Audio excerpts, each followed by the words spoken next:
Oh, ladies and gentlemen, we are back. Ascension number 3 has 3 groups. Where would we be without 3? And go ahead and post that we are indeed live on the server, as that is an important step in making sure we spread awareness of this lovely project and its lovely tournaments.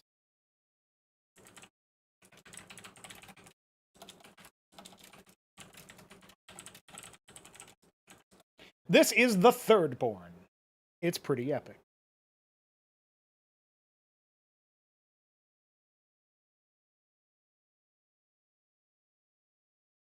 It does have the potential to have 3 speed. We will confirm that our contestants are indeed ready. And we will begin on Repulsion. IskatuMesk against Ben Tversky. I forgot to make Mesk pick his actual name instead of the greatest president ever made, so that's funny. Well, it'll be Ben Tversky in the bottom left against Donald J. Trump, aka IskatuMesk on the top right. That's Russian green for Donald J. Trump. Of course, a Russian asset. Meanwhile, we have Snow Protoss.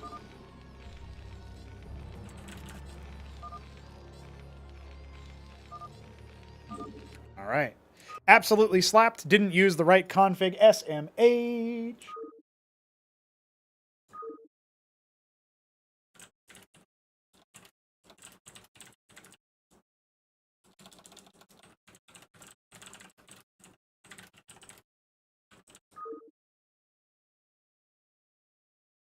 What's up, Balethal? Oh, wait, that's not what... I almost took more caffeine at fucking 9 at night. What a goober I am.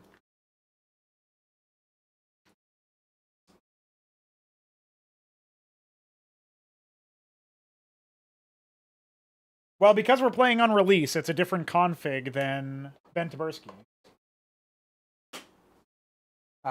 is used to, right? It's a different config than pre-release.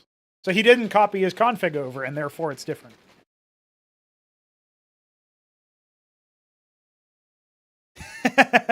I like how out of context that message looks.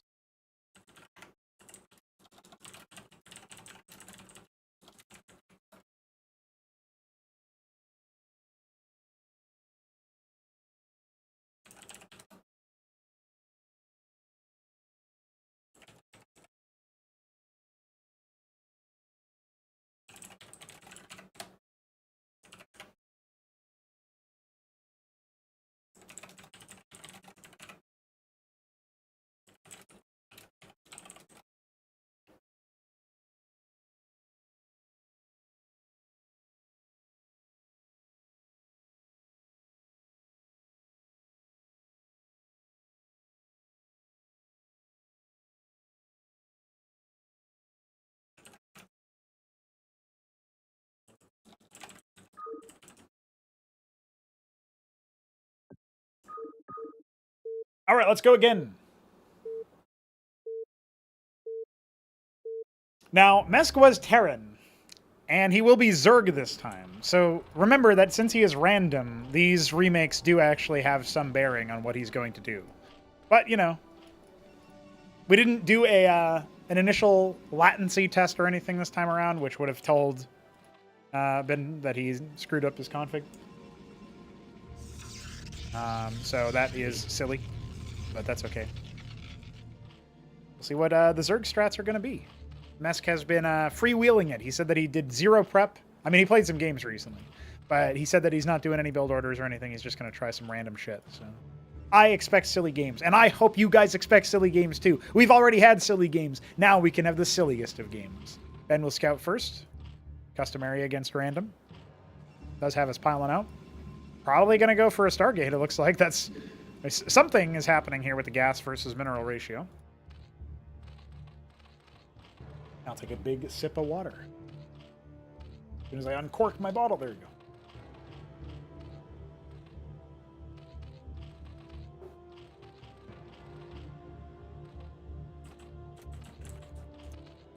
And also, while we wait, with the Zorkish Shroud being the first structure, and the Gateway actually being the first structure for Ben Tversky, maybe a Gateway into Stargate follow-up is what awaits us here.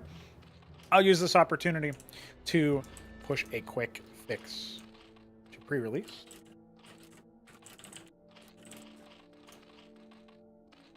Because even while the tournament is going on, we are continuing development. The Zeth drop was really something else. But against Protoss, it stands a higher chance of being successful. It's just that the Anchor plus Ahmed's, because it was scouted, is... well, let's just say it's bold. Now, speaking of bold, Ben can put a pylon here and then a Warden. But instead, he's just going to scout. Boring. Draconin on the way from the gateway. And it will be a Gorgor first. So that is what Mesk has in mind. Now, a Draconin is not a bad shout versus the Gorg. Want to make sure it's not in your mineral line, because then it can splash onto the Draconin and kill a bunch of workers at the same time. And of course, it can just fly away. Some gibbering jabbering happening over here with a wounded Droleth and a wounded Scribe. Mesk does scout the natural and will confirm a second gateway as well as a Draconin. So this gas that's being banked here is... it could have been minerals, and therefore it could have been more units. So that's something that you can point out for sure. Gorgor is already flying away towards the top left and will indeed pivot over wildly to the right-hand side, surely. He's actually going to come in and maybe attack from the south, so not a bad move there. Now, Ben was recently playing against Alexander in a cast that I did, and I did give him some advice, and he did say that it was useful. We'll see if we can put it into practice, because some of that advice that I gave him was related to core economic spending rules. And, you know, all of that stuff.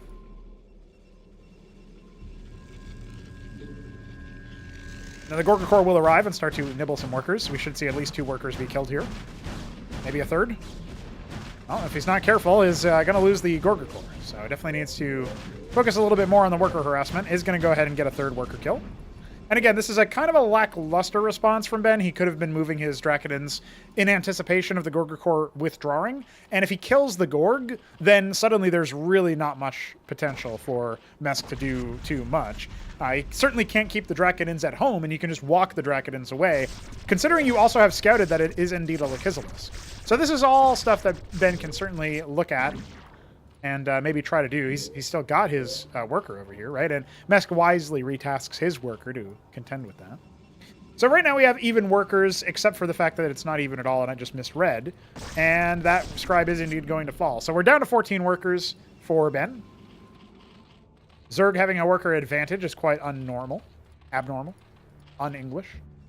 And the Gorgor can continue to apply some pressure. A second pylon is moving out, as well as, warping in, as the workers continue to harvest in peace, except the Gorgor Nation is attacking once again, and the units are moving away! No! He's lost 5, 6 workers total. 8 workers, in fact, I think, because it was 3 before, yeah, and now 5. So that was really grievous, and that was just the worst possible time.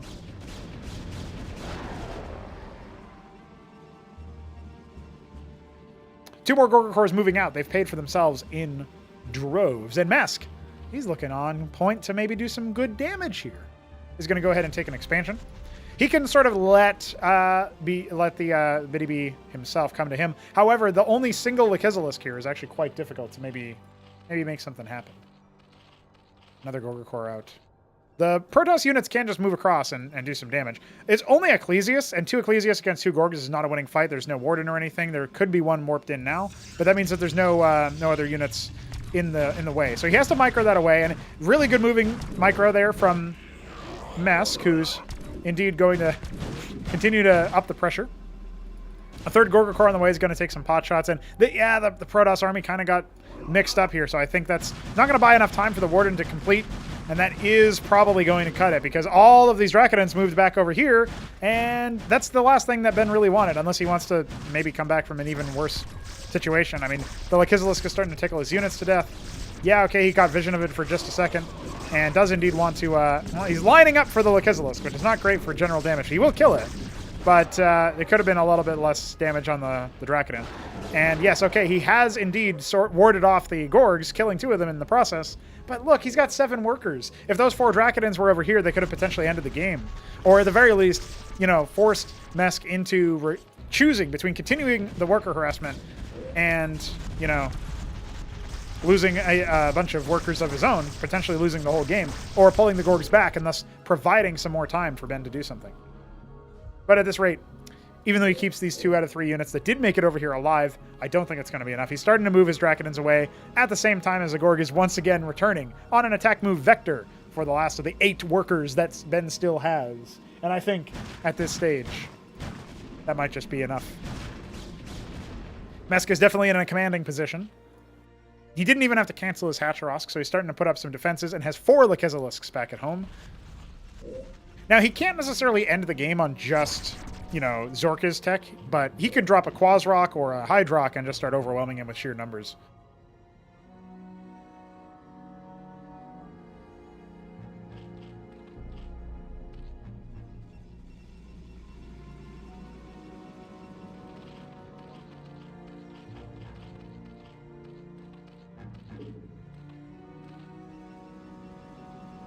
Some Zealots. Interesting. Oh, standing guard over here, standing vigil, making sure that the another expansion attempt is not allowed. Still no other tech coming in. I think maybe he's worried about a drop. I can't imagine Mesk fumbling this, but if there's one path out for Ben, it's Mesk overcommitting to defenses and not to tech that can actually, you know, move any further. But Betty B is not even building workers at this point. He is clearly going to try to just be all in. He's kept 2 Dracodins at home in case there are more Gorgs. We know there are not. And there's even more anti-surface defenses being assembled over here. Yes, yet another Droleth will die horribly on the scout. And the Lachezelisks will push on forward. No embassy in sight, because again, there's not really any workers in sight. He's got 12, one of them is idle, by the way.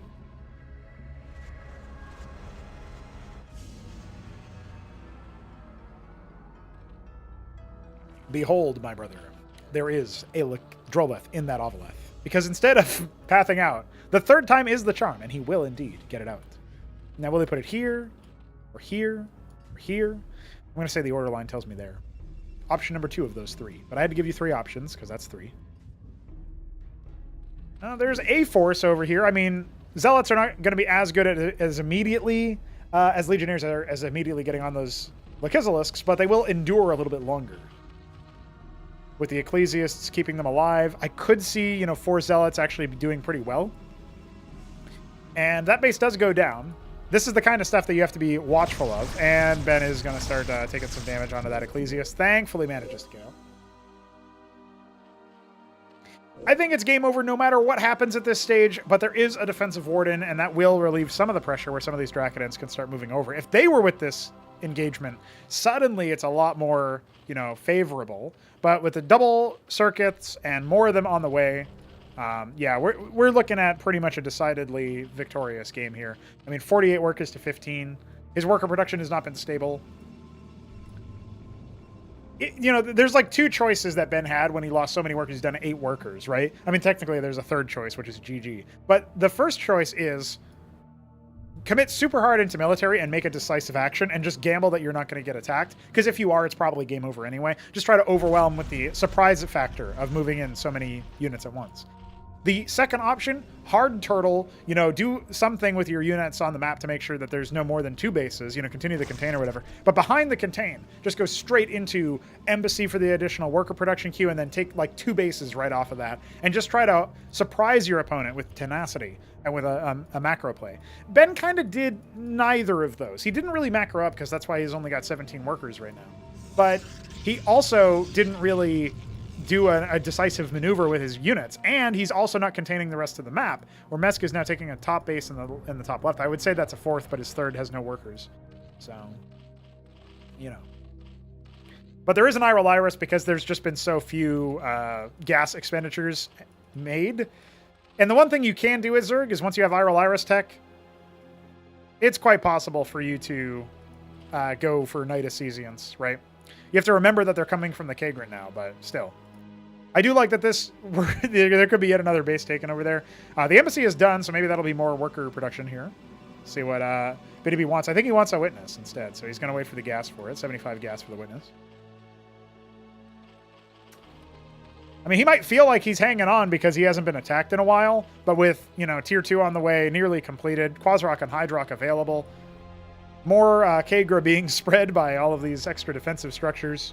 You know, Mesk, if you count all of the Cesians he's made, Mesk is probably up by something like 40 workers. I mean, he's already almost up by 40 workers, so never mind. I apologize. I should have been like 60. Well, Mesk is being a little bit cautious at this stage, and a Nexus is indeed going down for BDB. There's the tier 2 defenses. He can't believe he's going to win a tournament match, so he's going to take his time.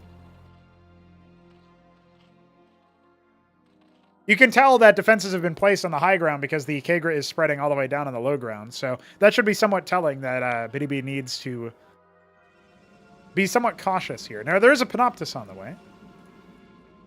Still no real worker. Like, he doesn't even have full saturation over here. He could be harvesting the ridge with one more worker. So, you know. Yeah, seeing the tier 2 defense is probably going to he's going to let it sink in. Like, oh man, I'm really behind. Mothrock Spire coming out. Mutalisks would be great right about now. And that Witness will get squished if it steps too close to the Iral Iris. But so far, not really too worried. Now, the Irolith is here. It can drop Cesians. That is something that is possible.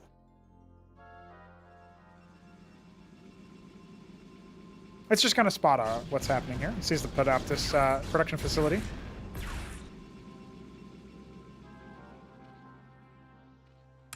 Also flaunting the tier 2 in his face, you know.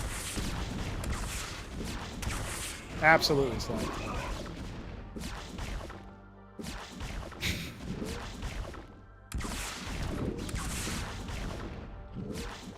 It's relentless. It doesn't stop. And now the Spraith is done. Hey, you could still attack it while it's mutating into a tier 2 one. Not very effective at dealing with Panoptuses. It's more for crowds. But, you know, each to his own.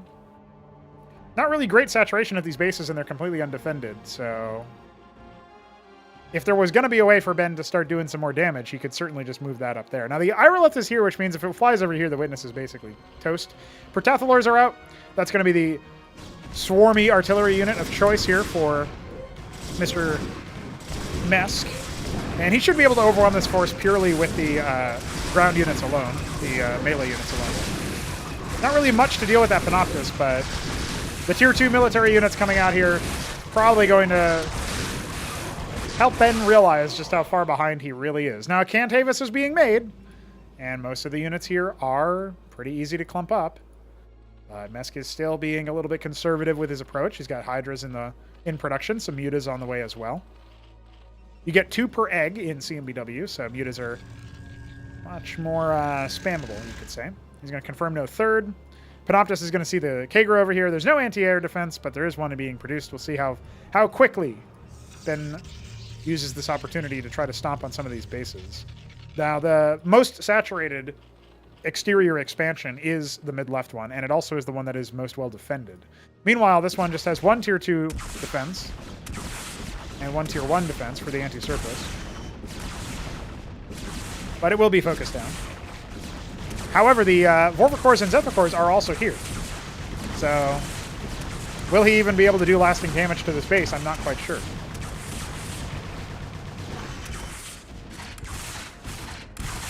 Panoptuses can deal with that, but the Gorgs are here to help out, and the Hydras are coming in swiftly behind. Not going to pick off any of these units, but still something to keep in mind.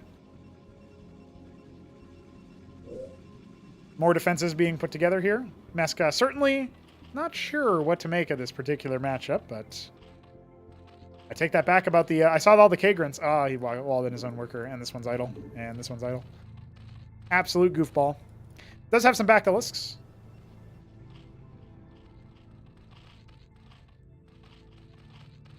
Muta's idling. Some more on the way. Could come in here and start wreaking havoc. Atreus are out. Cantavis is out on the ramp, or cliff at ledge here. I'm very surprised Ben has endured as long as he has. Some more Mutas as well. Skiths alongside could easily turn into Vithralisks to punish in the air, but there's not really much there, and the Cantavis can't quite cast Psystorm. Well, he does do it. But the Mutas are here, and the Atreus is not going to be long for this world. There's another one here. It could occupy quite a few of these Mutas. Yeah, there's no split attempt, so a lot of them are already bruised, but there's more killing them. He doesn't need to be cost efficient here. The front gates are also falling at the same time, and this Atreus isn't going to have much to say about that. GG is called, and IskatuMesk will take the first match, getting on the board. already doing better than the previous tournament.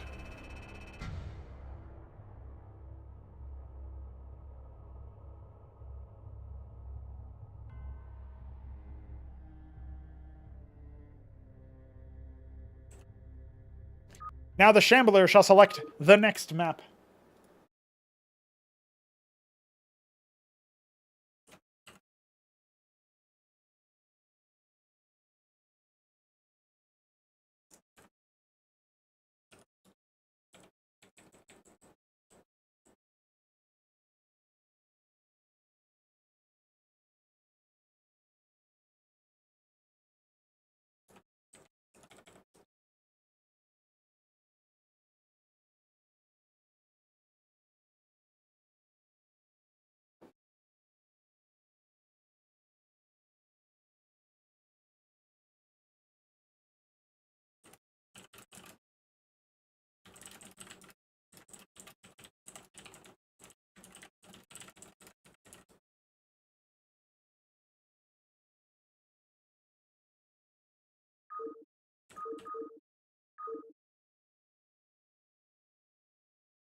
IskatuMesk is using the restroom.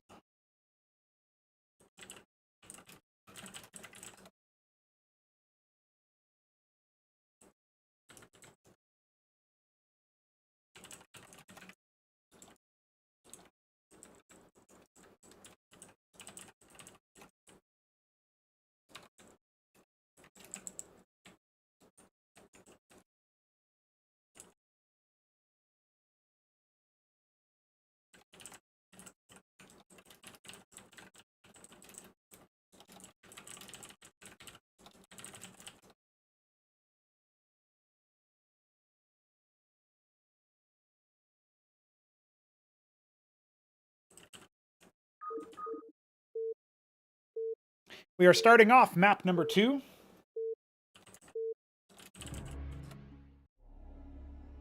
It will be IskatuMesk, rolling Z once again, against Shambler, who has chosen to be Protoss this time around.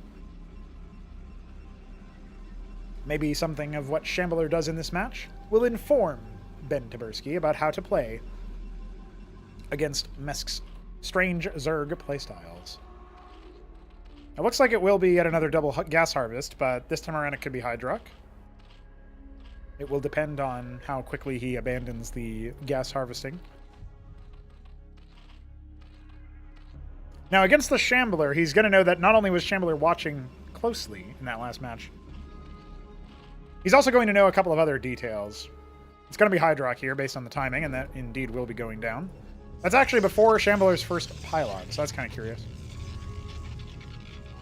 In fact, you would probably have guessed that if his pylon was a little bit sooner, he might have even been able to get his gateway up sooner.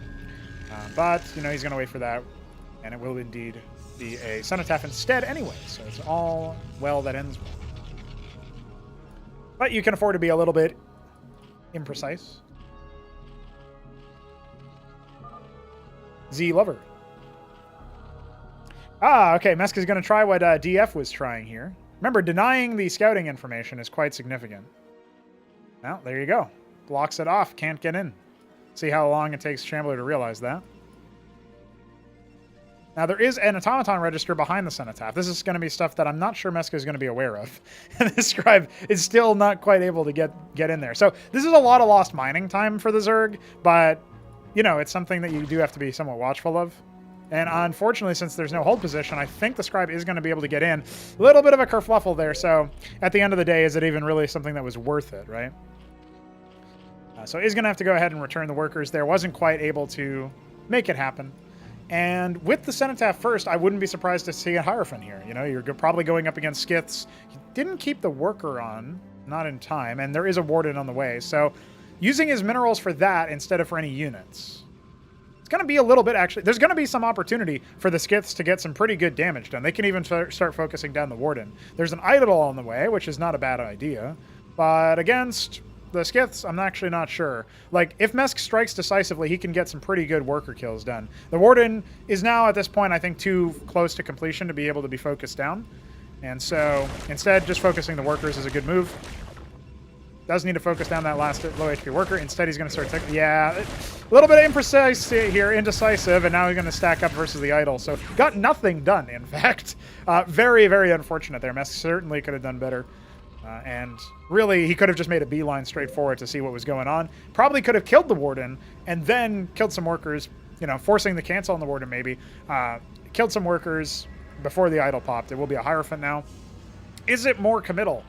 Instead, it's going to be some a Hydra and 2 workers. So, you know, just going to be content to take the tempo away from the Shambler. The workers actually went all the way back here, interestingly enough.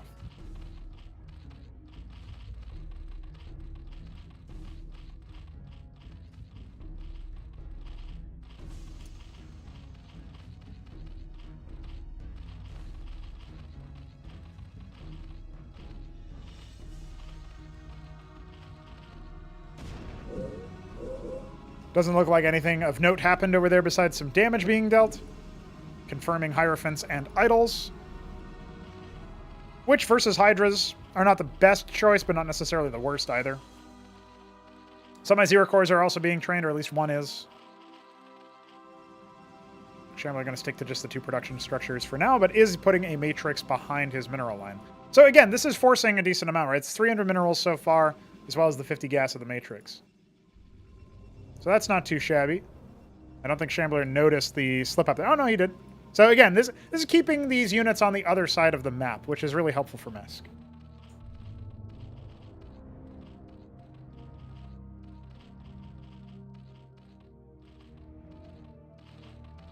Does have his Larva Scout. Obviously has had that for a while, but that is giving him the additional production.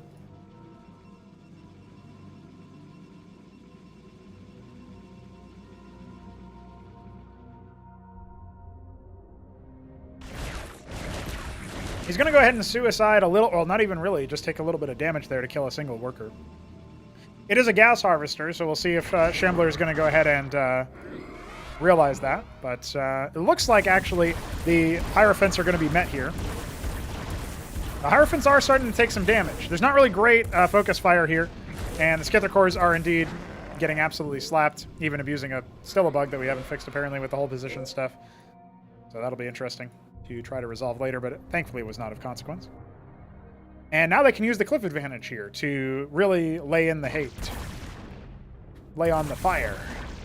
That Hierophant could get focused down here if he's not careful. He's actually left one of them to die, which is very much a mistake there. I think only one Skither Core died and the other one went back. Yeah, so it's still alive and there is an expansion coming out now. Even in workers, which is nice to see for the Zerg player.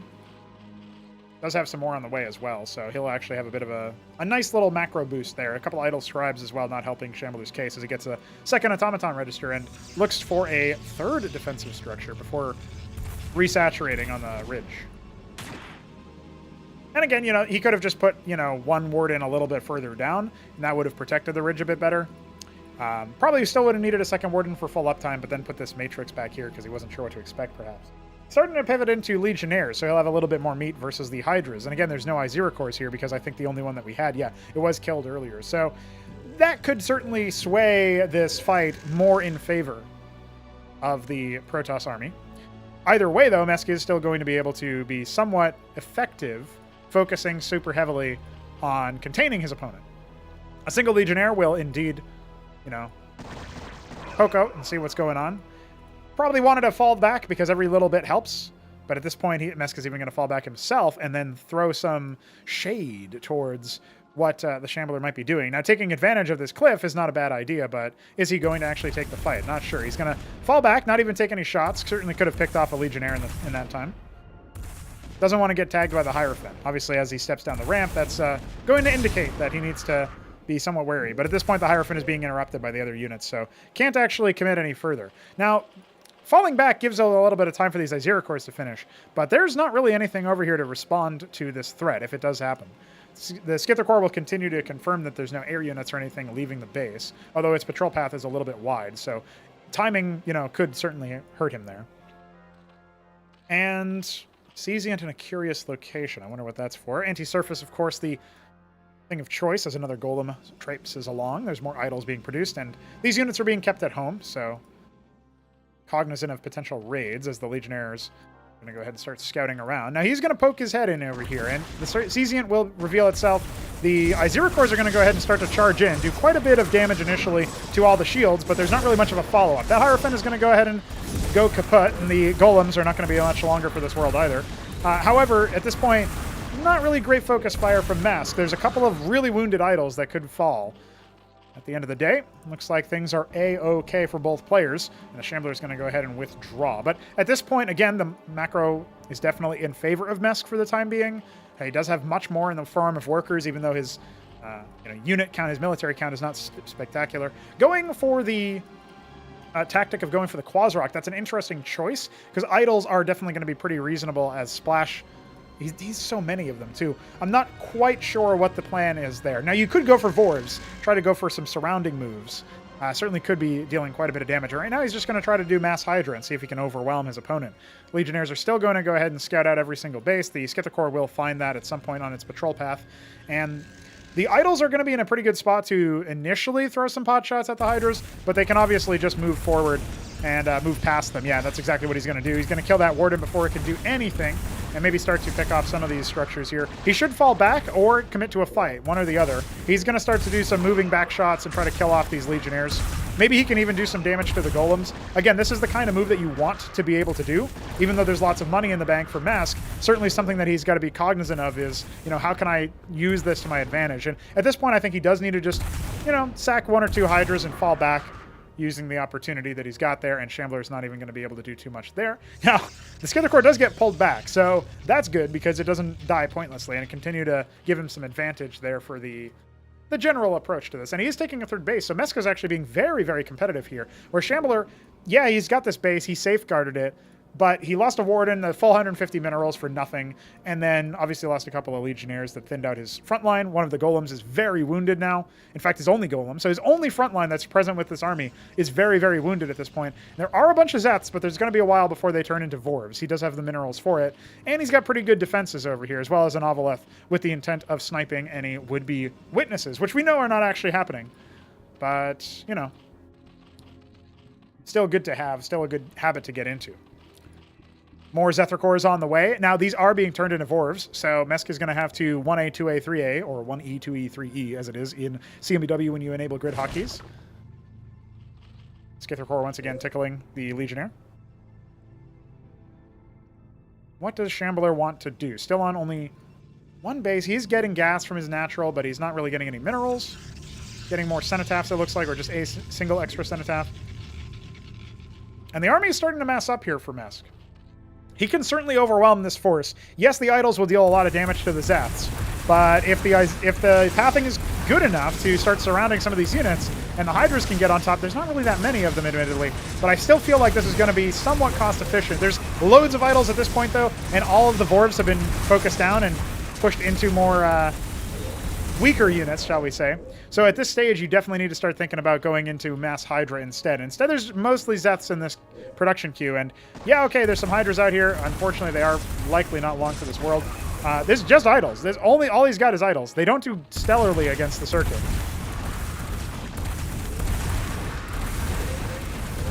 So it looks like one of them will indeed go down, but it's pretty cost efficient. Yes, there are Vorvs, not really that many Hydras left. More of them are hatching. Not all of the units that Mesk has are being rallied down.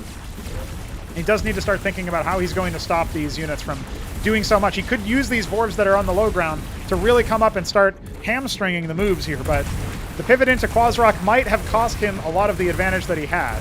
And at this stage, yeah, he is starting to pick them off, and yes, a lot of them are very, very wounded. But he never remade that Kagrin into a Circuith, and he's going to start losing quite a few units. He's gotten into Naths, again, against the AoE that is present here. I'm not so sure it's a good move. Yes, you can start to try to moving shot them because the projectiles do have low-ish projectile speed, but the AoE is just going to chew him up over time. Now, he can turn that Kagrin into a Circuith, and at this point, Shambler's doing a little bit of awkward unit control here. The Zericores are out to soak up a lot more damage. Certainly try to, anyway, but there's just so many of them on hold position now at this point that I'm not so sure what Mesk can do in this position. He is mining gas from this base, and he does have enough to tech up. He is going to go ahead and do that, but he needs to hold on versus this force. There's stuff back at home, but it's going to take a while for them to actually hit. And now, at this point, I think this force has been warded off. Many more Hydras are going to be necessary, but he has the minerals for it, and he didn't really suffer any worker deaths. He needs to resaturate that gas, but other than that, it's pretty much everything. He's even going to be forward on the map to, maybe get some more scouting info out. His Skither Core is still there. He knows more likely than not Shambler doesn't have another base. The Grand Library has been put down, and he's queued up so many units in the meantime.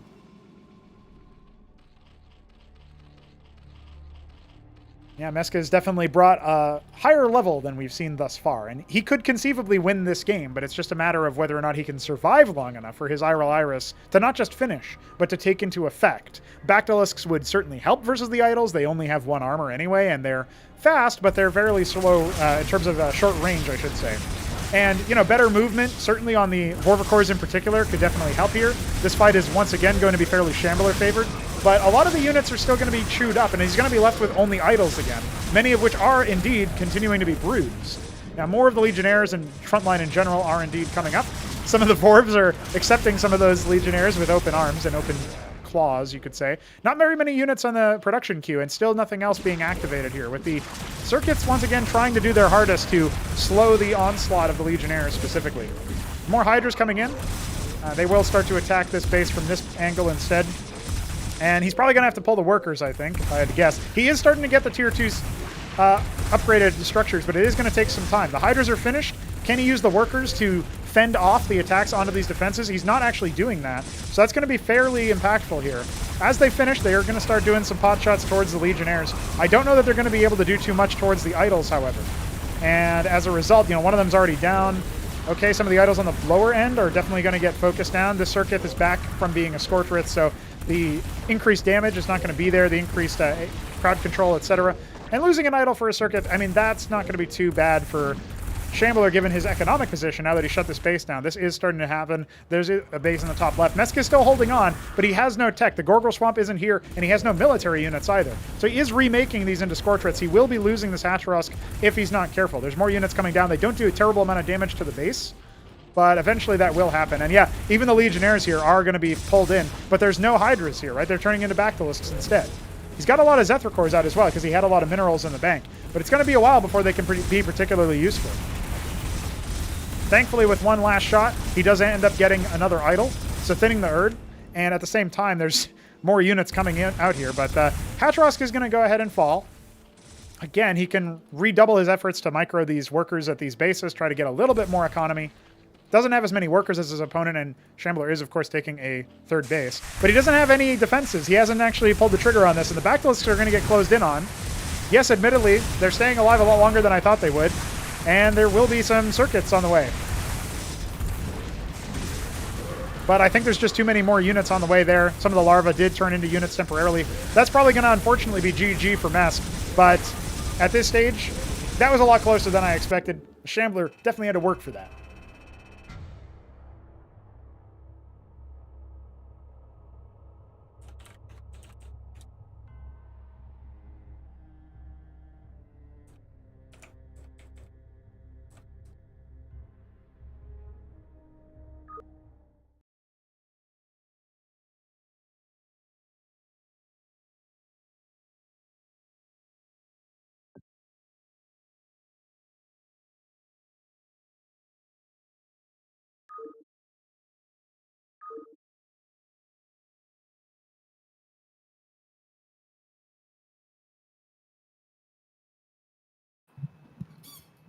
Hello, sir. Hi.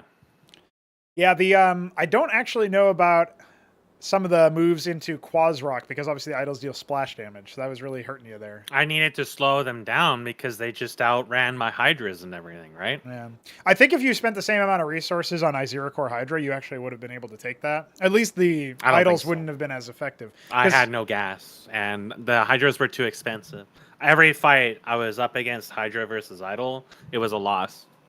Well, you do want to split them a little bit, but yeah, it's a little bit... They're too tanky. They flash shield and just run away when you try to split. Well, if they're running away, they're not attacking, is my thing. I was hoping the Zats would hold them up and the Vorvorkors would slow them down. Yeah. But Well, their they all damage clumped and up tankiness together, is right? just so highly. Yeah. I like forgot to build the Iris was really the biggest problem. Is Yeah. I just like forgot to build it because I was waiting for Bactylisks. And even after that, it took a while before you morphed to your Gorgoril. So yeah, and then I forgot to morph the Gorg Swamp, and I was like, well, I've definitely lost this because I was like 5 minutes behind where I thought I was. Well, that's okay. We'll do a ready check here. You are already up to 1 win, which is pretty epic. So. Yeah, the first game felt pretty solid. I knew that Shambler was probably not going to go error in that game, so... Yeah. I think the other thing that you kind of botched in the early game was the skiths, right? Yeah. I was hoping that he wouldn't go idols. Mm-hmm. And when I saw idols, I was like, well, I'm already locked into this. I can't really do too much because I know Hydras are only going to go even.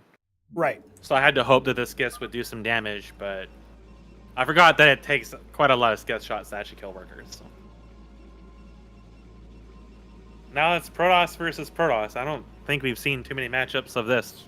We have seen exactly 0 before the last group, yeah. So it's just Helltrix against DF. Mm-hmm. Fairly one-sided matches. And this time we are on Nitro Valley, a 4-spawn map, and they will be in the top half of the map together. Whereas, I know if you had this map and you were in this position, your natural would be somewhere in the bottom half of the map. Let's be honest, Mass. Yeah. Yeah, the Nats were actually a mistake. I didn't want to build Nats, but that was a hotkey error. Right, yeah. They didn't do anything. So I was like, well, there goes the gas I needed. Yeah, because they're 50 gas a pop now, right? So they're more durable, but not really against splash damage of that caliber. Now, the thing is, you could do moving shots with them, especially if they were too busy trying to target something else. I was hoping he was going to commit overly to Hero Fence, thinking I was going to go Gorgs, and then I could just overrun him with Hydras early on, but then he just made nothing but idols, and there was actually literally nothing I could do. I like Shambler Stargate first, though. This is what he did before.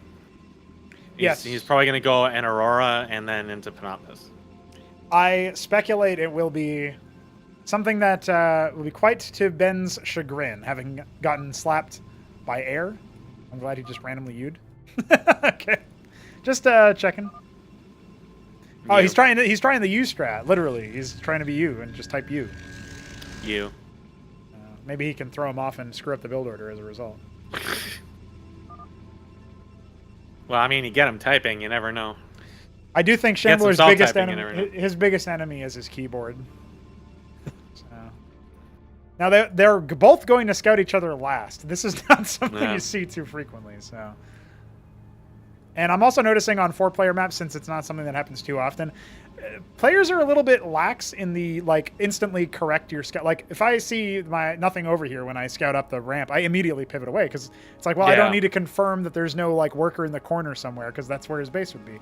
Whereas a lot of these against BiddyB, I didn't even know where his base even was. And I looked at my worker, and I'm like, why don't I see anything? Oh. Got him. I still don't know most of the maps, so I get really confused really easily. And yeah, it is an Aurora. It's going to come over. I mean, there's a second Draken already down rallied, here, but I don't see it doing much damage. Yeah, the Scribe is going to get popped before it can really do anything. And the other thing is that the Draken here is just about finished, as well as a Hierophant on the way. So it's surprising that it even gets a Scribe here. And in fact, it doesn't, because Shambler was not microing it. So there goes that. Second Stargate on the way as well, so Ben is fully in the know of what's happening here. Now the Aurora can go for kind of in the position I was in against Shambler in one of our games like a day or two ago. It's really hard to chase these around, but the other one was on Maim Street. Right. So it was even harder to chase the air units around. And this, at least, they have kind of like fixed paths, but it's still like...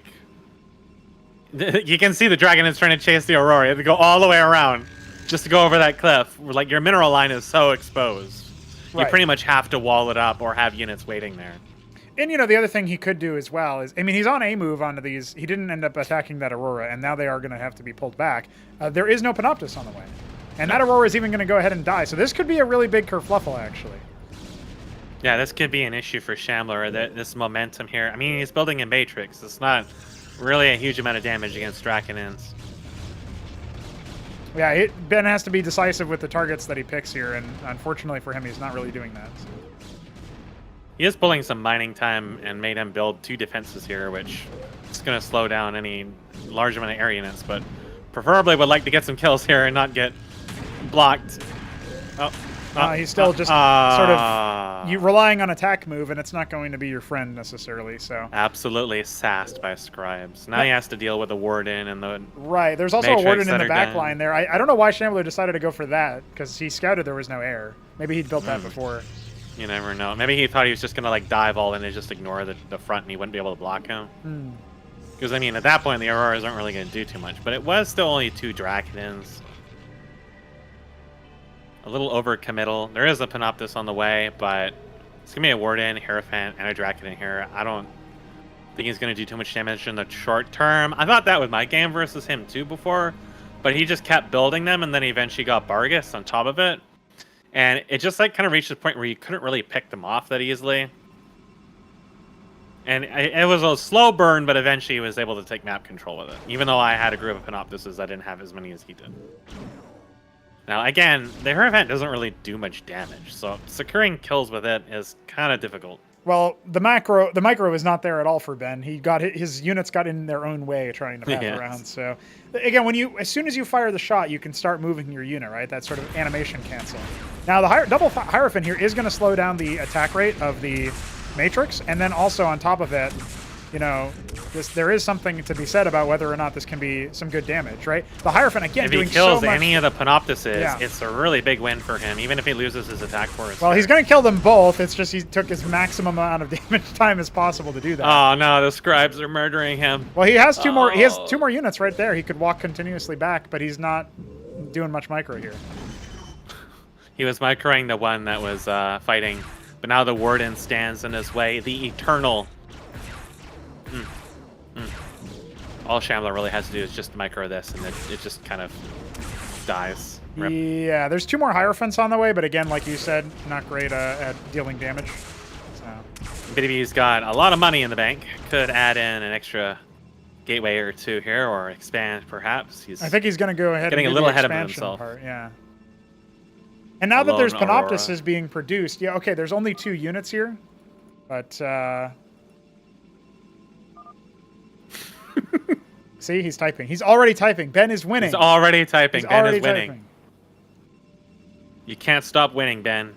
Get him mad. Get him angry. There is a Grand Library coming. Not a bad choice. I went for Idols myself, but I mean, Idols can't really hit moving air units, so it can be a little hard to secure kills.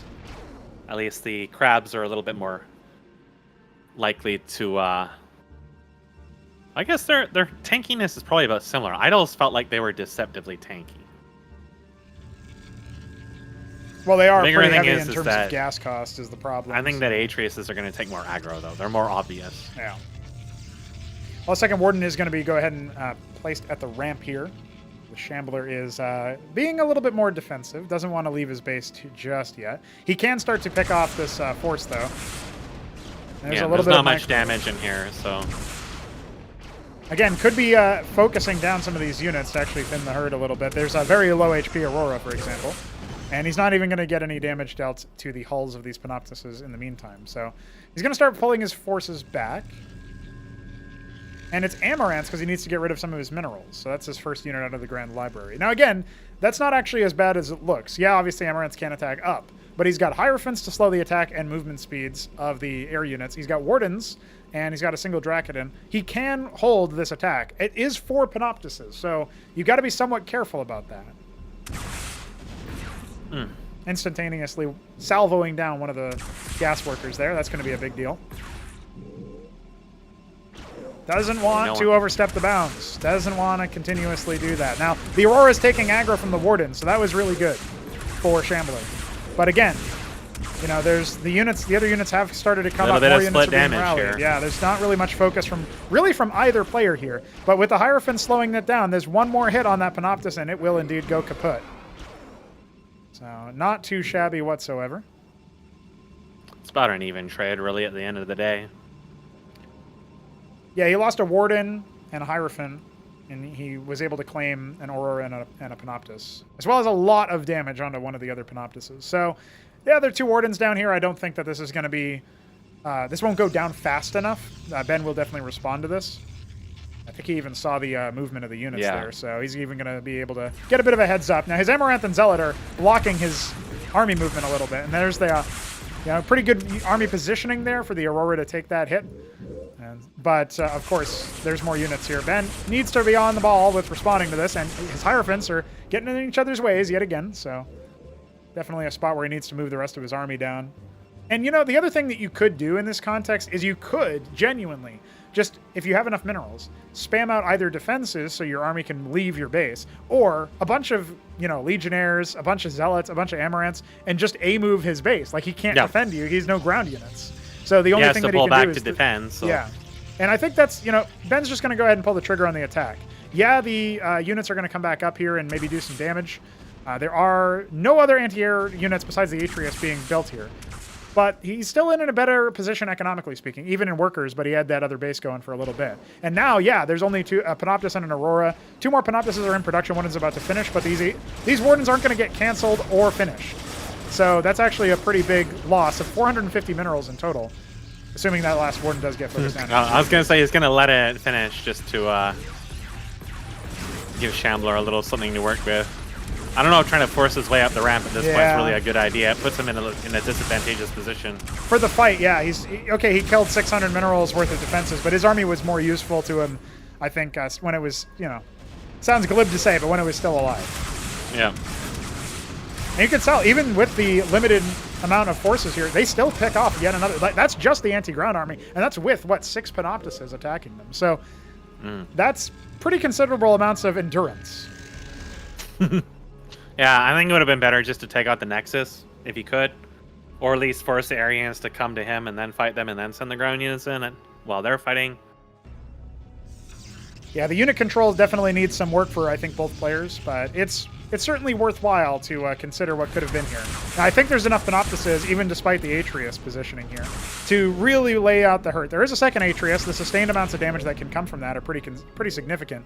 And despite Ben having less workers, he still has more focused on the mining. Now, this Atreus is being focused down before the other one even gets into action. And at this point, you know, you do want to be a little bit careful if you're Shambler. Yeah, obviously you've got more units, and yeah, obviously you can start laying in the hurt. And yeah, also there's a bunch of ground units in the way of the Atreus is pathing around. So Ben is kind of being his own worst enemy here with his unit positioning. And his Warden positioning is also not that great as far as the placement is concerned. So yeah, that he Atreus lost a lot of workers. Not going to be long for this world here. Meanwhile, there is a little swarm of Legionnaires. Yeah, they'll overwhelm that one Shambler. active Warden, but there's also, you know, Panoptus and etc. over here already. So he doesn't even really need to pull back here. He's going to do it anyway, but his remaining units are going to take care of this just fine.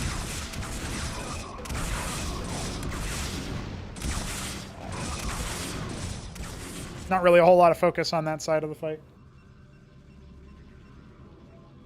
What are your surmising here, considering Shambler's play style here? I think he was really vulnerable in this game, but at this point, he seems to have stabilized. I think BDB got a little too greedy trying to force their ramp up and end the game. You need to be a little bit more patient. And now he doesn't have really enough defenses to do anything here. The Panoptuses are going to easily kill every single one of these because they're just all separated. Pathing was really his nemesis in this particular fight, and yeah, he just lost all of his workers again. Now, in the game against you, he got down to 8 workers and stuck in the game for a while. I don't think he's going to need to get to that breakpoint before GGing here, but he might anyway. The pathing in the SimCity of his base. It's really hard. The GG is called. And a very greedy opener, but maybe you have what it takes to defeat the Shambler. I don't know about that. I mean, I took one game off of him, what was it, yesterday, but the other games were very, very one-sided against me. So we'll see. Let's take a look at the maps. Yes, you have everything in that previous list besides Nitro Valley, so just cut off the last one there.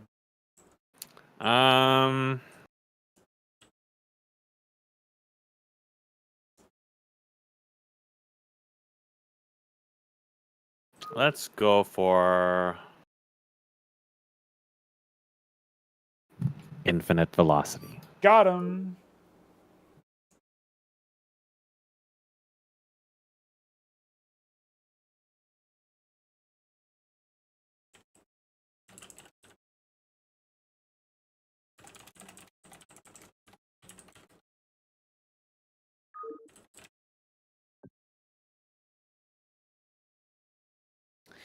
Will Mesk get Zerg a third time in a row? It's quite possible for a Lekizalisk rush to happen on a map like this. We're waiting for the Shambler to finish typing so he can type R.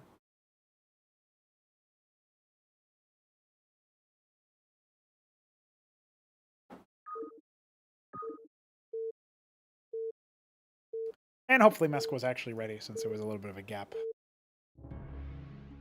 We will find out momentarily. Yeah, it looks like he was. And he is Zerg again! Zerg here! Well, on a map like Infinite Velocity, what can you do other than Lekizalisk Rush? You do have the double geysers. You do have the Niduses.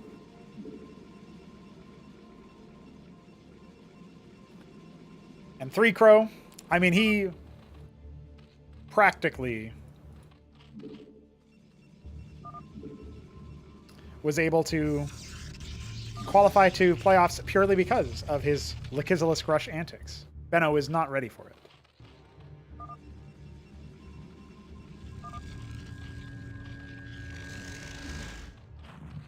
Oh!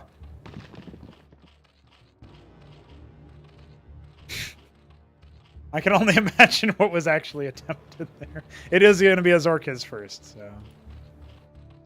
A little bit slow there. And Gateway. Normally you want your production structure as Protoss to be timed at the same time as the tech structure for the Zerg. So you can tell that Mesk was a little bit slow in the draw there. Even though he was going for the most expensive one.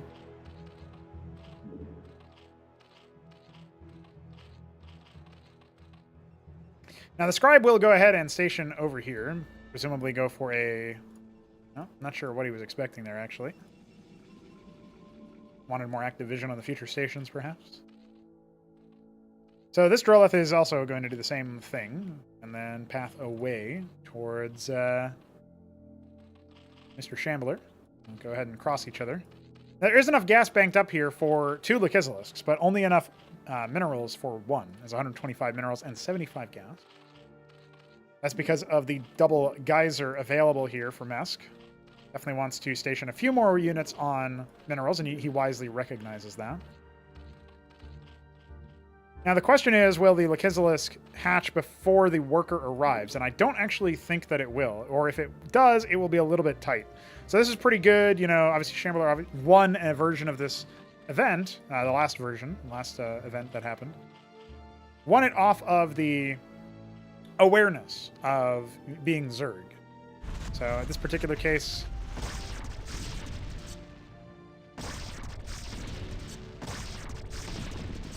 He's going to go ahead and drop that. Now, the question is, does Mesk expect Gorgs, or is he going to go ahead and expect a Lekizalisk move? With Protoss, you don't worry as much about this. He's actually trying to block it, but he's not successful.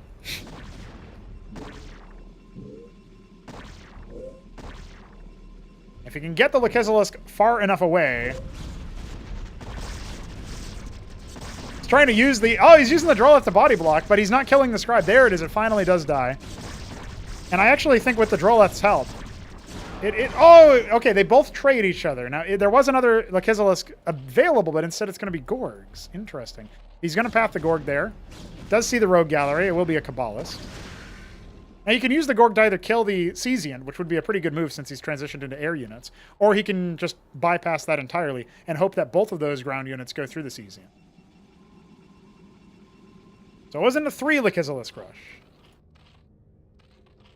And the Gorgs will indeed be spotted now. Unfortunately, the lack of moving shot is apparent, and so ergo the Scribe will stay alive. Now, Circuith is mutating. That doesn't mean that this Kabbalist is without the capacity to do some damage. And there is, yeah, this is probably a little bit too much over here in terms of Drakidins.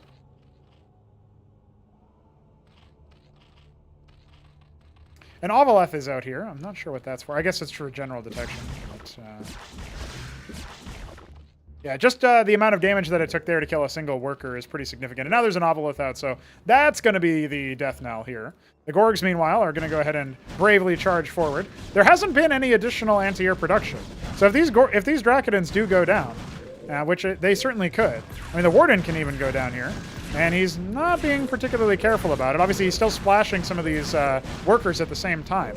Not great focus fire coming out from Shambler. Finally, 2 of the Gorgs will pop, and that's a little bit poor control. After he killed the Warden, he definitely could have walked away.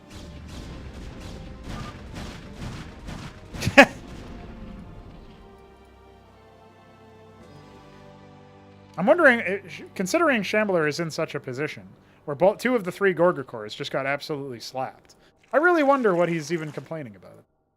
Obviously, he had ample time to kill the Nidus or use it for himself, and indeed he's going to. But that's okay.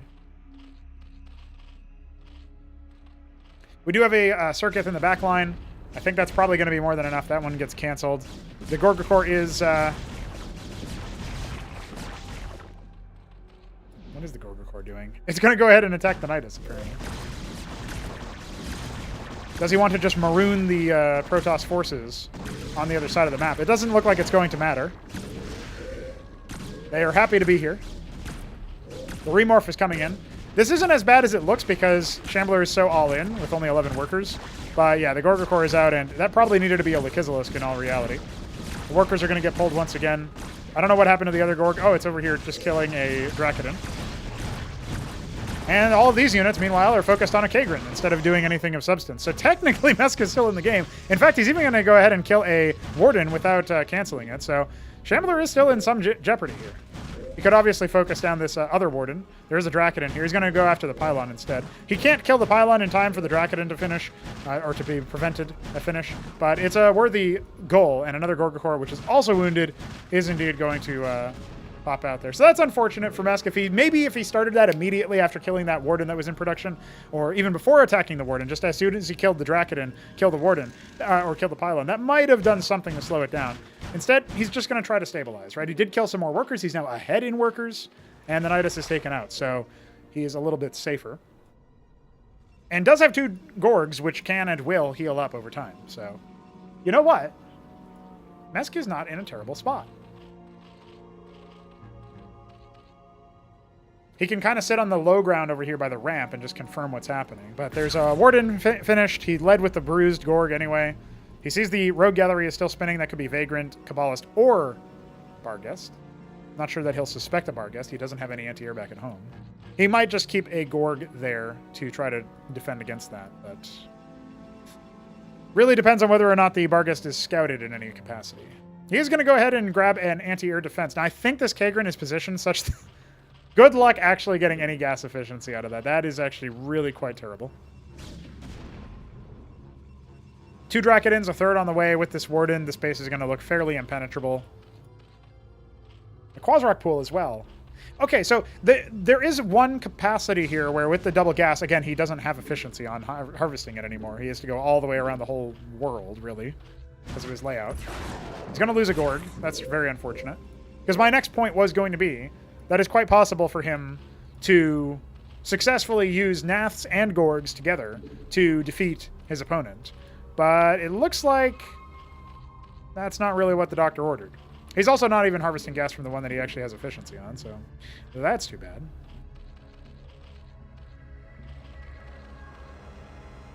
Now, the Barghest is here. It does get scouted by the Ovaleth. It is able to generally outrun the Ovaleth, so that's not too bad, but the fact that it was revealed is a pretty big deal. And look at that. Some nice incidental moving micro there. He's still not harvesting much gas. I don't know if he notices that he has no gas. With the lack of a Nidus there, that obviously does mean that he's getting an expansion. You know, there's some stuff happening over here. This Gorg can continue to do...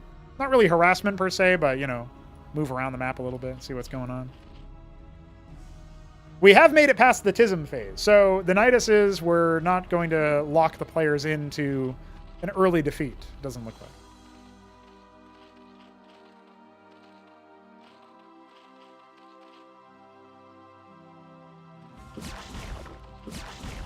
Well, the Spraith has been revealed as being the culprit of bad mining. He can obviously use the Gorg Core to kill that a little bit faster. Doesn't look like he really wants to. He's going to go ahead and put one over there. It's just going to cause more silliness. Now, wouldn't it be nice if he... Oh, there's some tickling. This is mostly just stupid because Shambler's wasting APM doing that. Oh, he just finds another Nidus to take his aggression out on, so that's fine. All right, now equipped with additional gas harvesting capabilities. What is Mesk going to do while Shambler continues to move around? He's only going to now discover that the Nidus has been taken out, and he might just get very angry as a result of that. Oh, no, never mind. He does not type. He withstands the urge to type. Now, this base is going to get found out before it really even goes down. The Gorg is going to demand some sort of attention, presumably.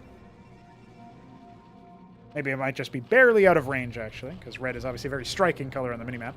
This is a scarlet color, by the way, versus the tea-green Protoss.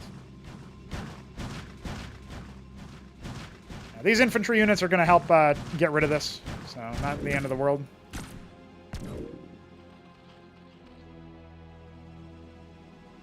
But it does confirm that there's probably going to be an expansion attempt sometime soon. And if this Gorg can even rescout this place to know it's probably no expansion attempts or anything, that's actually pretty effective as well. Another Gorg will be scouted out here. And unfortunately for Mesk, I think he is going to go ahead and lose that. A couple of Kizilisks for the ramp. Not a bad move. Doesn't really have any other units. He made this Quasrock a long time ago, but he's just decided to work her up instead. Can even pivot and grab some more defenses. Who's he got cooking? Zephyr cores. Some interesting shadow bugs because Lard can program.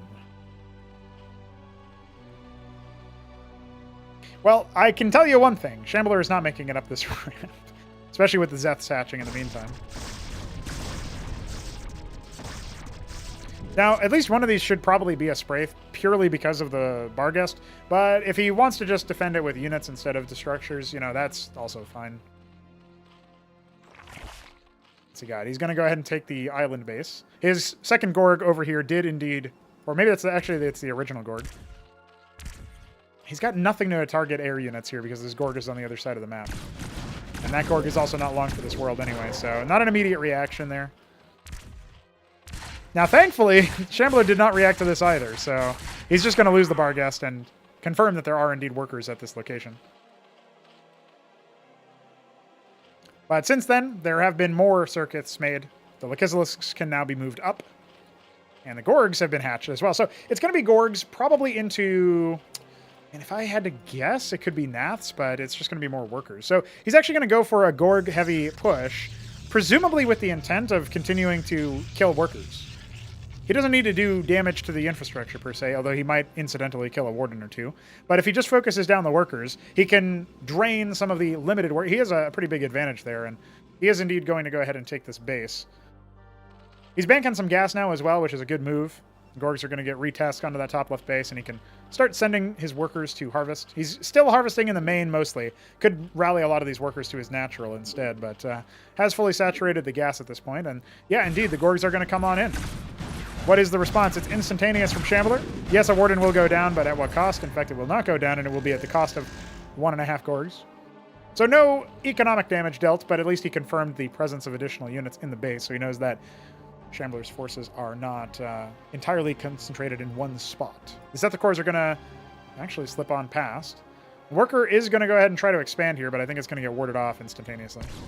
Oh, no! Is the cancel instantaneous enough? It is. Okay, the Zets are also going to fall back here. And that's just going to confirm that there are indeed units over here. We don't really get to see this part of the map very often, but it's a little outcrop down here. Nothing else going on the other side of the map per se. This Hatrosk is nearly complete. Lots of defenses being put over here. Maybe worried about the presence of Naths, so he put some matrices up there, which makes sense. Who would ever think that this looks like a Zerg tower? Goofballs. Now, the Gorgs and the Vorvs are hunting together, and they will indeed find this little outcrop and this little ramp. Another thing that really doesn't often get used. So that's a unfortunate control there. But as long as they're over there, he can take this base and just hold the ramp, and he'll be just fine. Meanwhile, there is a tech-up happening. This is a very interesting game, that's for sure. Very different. There is an Ancestral Archives coming that can do Optectons, Archons, Patriarchs. Very powerful units, a Tier 3 or Tier 4 structure, in fact.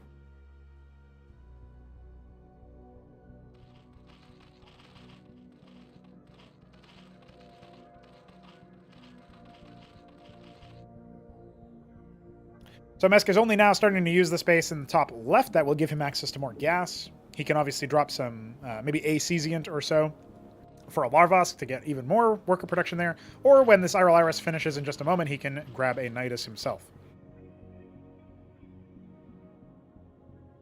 The Shambler is going to get a little bit curious. Worker to scout all the way to the other side of the map. As Shambler himself is going to go ahead and take that.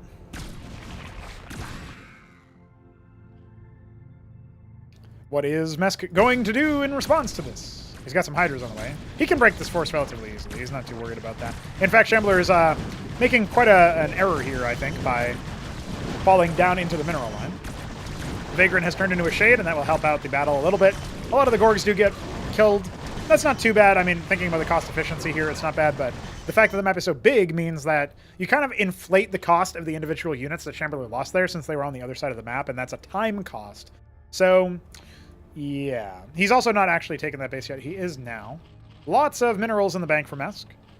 A very strong position, actually, for him. Now, again, he has this base in the top left. He's harvesting minerals, per se, more so than gas. And he can start to cap at any point. He's going to go ahead and get a Leveril Pond. He obviously already has his Gorgorl Swamp. And he's going to get an Iskag Eteth. This is a very powerful structure. Home of very powerful units. And yeah, just continue setting up the initial vanguard of defenses, as well as start to saturate the gas first. And he's even going to take the mega gas base down here. Optectons were the unit of choice. So that's what the Shambler is all about. Some defenses over here. Obviously, the Rogue Gallery is still in play, so you could be building Barghests and scouting around with them. Maybe that's even something Shambler should be doing. And it'll be Lyrilisks, affectionately nicknamed the Wigglehead Raptor. It will be the weapon of choice initially. I don't actually know how I feel about them versus Protoss, or specifically versus this kind of unit, but as long as you have a frontline for them, their bounce attacks can certainly wreak havoc. However, some of that frontline is currently moving across the map in the form of Vorvercores and a Zethercore. They're just going to go ahead and confirm the location of the remaining bases. Vagrant, once again, poking around. Wants to get to the bottom middle of this map and see what's happening. And there are indeed some gas caps occurring. So that is 3 capped geysers about to be completed. With, of course, the space still kind of lingering. But something that Mesk can definitely do. He even has a Matraval Nest and a Mothrok Spire. He's basically accessing every single structure you can access at this tier of tech. We'll see what kinds of units he's actually going to be using, of course. And his base in the bottom right has nearly concluded. Caw.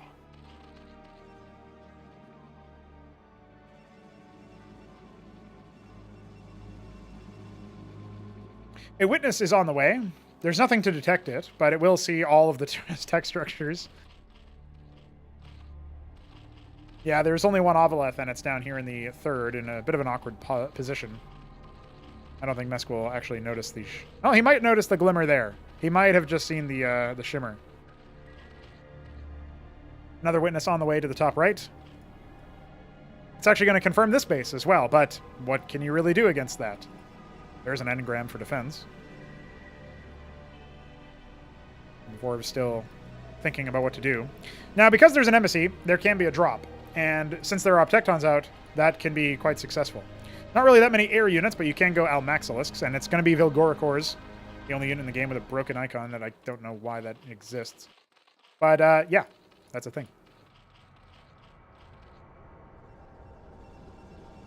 There's some caps happening for unpowered, by the way. Still works fine. It's just a funny string. I forgot to fix that. But yes, Vilgor cores are out. Caps out for the Shambler as he gets a sequestered icon. And he's standing vigil over there with a single Vagrant. More defenses being mutated here. More units in general. Not going for an air death squad, and even has his Lakizalisk still in the main. Those could be dropped over here for the purposes of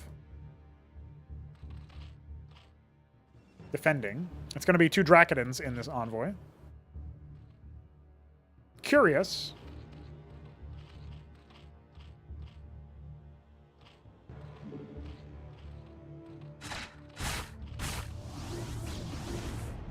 Now, 2 Drakodons can't really kill everything here before these eggs can, or these larvae can turn into actual units. So I'm curious as to what Mesk's response is going to be to this. He's got a single Vilgora core in the Avaleth, so that's apparently his response. For now. And he's making more workers. He's mutating them into further tier anti-air defenses. He does have some Amaxalisks, and does have some Gorga cores. So this attack force is not really going to accomplish a whole lot. But it will confirm that an embassy is on the field, and maybe that's going to make Mesk wary of detection.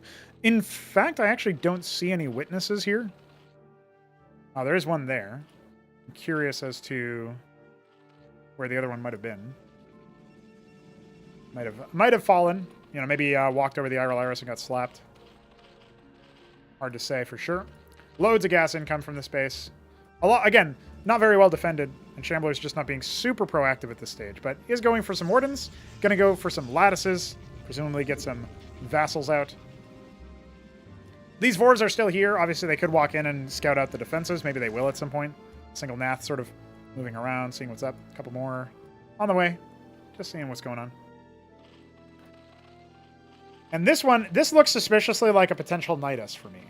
That's what this Kagran positioning looks like. Although it could just be anti-air, but I wouldn't be surprised if it's a Nidus. By the way, what people may not have realized about the rework that makes the Nidus Caesient downstream of the Kagran Caesient. You can lift off the Kagrant, put it somewhere else, and then turn it into a Nidus. And that's kind of, I don't know, that's something. That's something. Now, there isn't a Cantor drop over here, and it will confirm the position of the base down here. However, any air units are going to be able to zone that off, so that isn't too considerable of an issue. Vassals out here as well. They're going to walk straight into this pretty large force of mutas. Speaking of Tier 3, that has been started. I think he killed a single muta throughout all that. And obviously I was going to get too much done over here, so...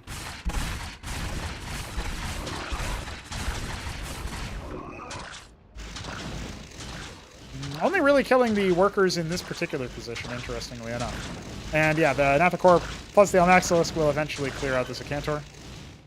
Rest of the focus of our homies is a bit of a split scenario here. Some mutas are going to charge in and see what's going on here. They'll confirm Tectons, Drakodons, and that will probably make it so that he feels like it's likely... That will probably make him feel like it's likely that... there's Archons on the field as well. But with Tier 3 on the way, you know, more than halfway done, in fact, what's he going to do about that? He's going for the Kaffirlosks. Means he wants those advanced strains a little bit cheaper. Doesn't mean that they do not regress. And also doesn't mean that he can mutate any Droleths. So that's another thing to think about.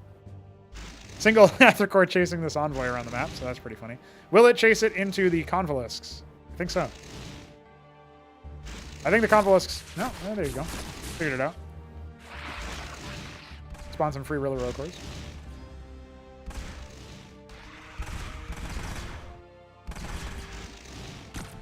No, it was one shot away! Ah, how anticlimactic. Well, he is going to use these mutas to potentially do some damage to the worker line back here.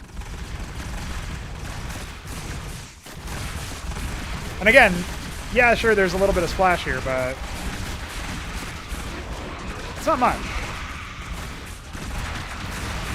You can see how many real road cars are here, though.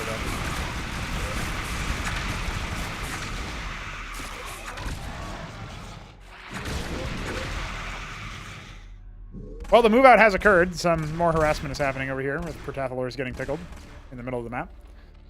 Does Mesk have anything that can fight him on the front? Doesn't have any tier 3 tech structures yet. Certainly has the money to produce them. Is getting some Bactylisks out of the Kaffirlosk, so that's a play for sure. Vassals are going to get chewed up and spat out. And Shambler's forces are moving down from the south. Already some Vassals over here tickling these bases, but they might get a draw left kill apiece before the Spraith finishes. Now this is the point where it's going to start to get real hard to follow all the action. Big map. What are our players going to focus on here? These Sims are getting chewed up before they can split. They do confirm the positioning of Bactylisks. You can see the armor really protecting the Archons there. Against this, you probably want Ultra Cores. Another option, of course, is going for the Cascathalors or the Gazithalors. Neither of those seem to be on the cards just yet, although with Kaffirlosks and his Orcish Shroud mutating into an Ultra Cavern, he can spend a lot of his minerals all at once. Not sure that he's going to be able to do really any sizable damage here to this Protoss army. That base is going to be taken down, and some Sims are going to walk all the way around to start harassing that base, which is pretty funny. He still has some forces over here. He can unburrow these Zets and start tickling that, if he's even aware that it exists. I don't think he is. He has this base over here that doesn't have any workers on it, so that's not going to be too significant. That's Zorkors, another Hatcherosk. No Gezcath yet. Certainly has the ability to make it. Is losing his big gas income base, though, at the current moment. Definitely a part where you feel like you could be able to respond to that. You know, you got some Bactylisks or Vorvs over here. You could run down there and defend it. Still, even now, could still be defended. The Sims do not have much armor pen. Now, this Vassal Horde is not really going to be too significant at... not going to be very successful. I mean, there's mutas right here, so... See where Mesk's attention is placed. At this point, he is going to go ahead and lose the Hatcherosk, unfortunately, but... You know, there was a thought. If the mutas got more involved here, they definitely would defend that base quite handily. But now he's starting to lose the space in the bottom left, or bottom... Well, to the left of his gas-heavy base. Tetzorkors are going to come on waltz down there. Oh, he's not going to save that Hatcherosk. It's going to die to Vassals. Oh, no! It died. Oh, there are some Ultra Cores out. I don't know that they'll be enough to completely run roughshod over this army, because there's also no Convolisks here to, jerk out the Tectons a little bit, move them around. And you can see a lot of the physical damage here being very, very quickly dealt. There's a lot of burst accessible to these units. But at the same time, there's some Zarkaver cores, some more Ultra Cores than maybe initially expected. And the Zarkaver core in particular is going to be pretty effective as soon as it actually makes some physical damage there. There you go. It was able to do a couple of attacks. I don't know exactly what they're getting caught up on it. Or maybe they are attacking and the animation is just broken, but I don't think they were. I think they're bugged. I think I have to fix them. Oh, there you go. They made some content. They're doing some stuff. Occasionally. I know they have a higher attack cooldown than the Gorgs, but they're definitely doing less than they could have been doing. Oh, I think I know what it is. I think when they're passive procs, they get their both weapons be put on cooldown, which is obviously Tismek. Some land effects were made.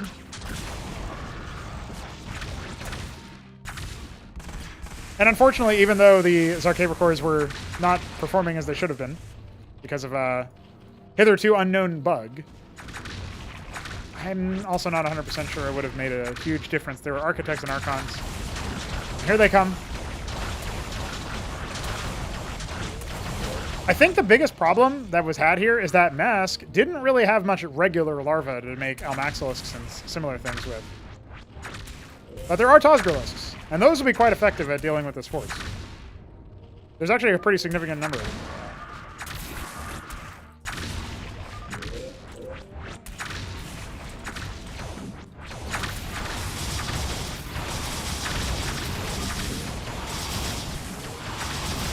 Got him typing. Trying to help Mesk out here, but unfortunately, it's not really working. The GG is called, and that will be Shambler taking another game.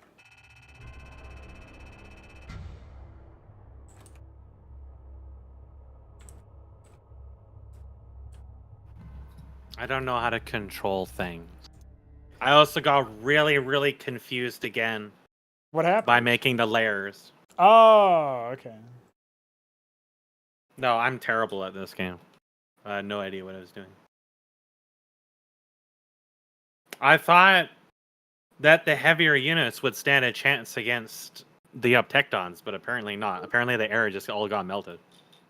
So this Arcade Core has this weird issue, it seems, where I think its main weapon is put on cooldown when its passive procs. So that is probably what was happening there. It was still attacking, but it was not very frequent.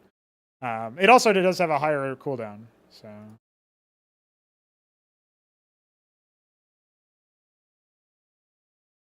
But the biggest problem was probably that they were stacked up on top of each other with Archons. Dealing a lot of splash damage to them.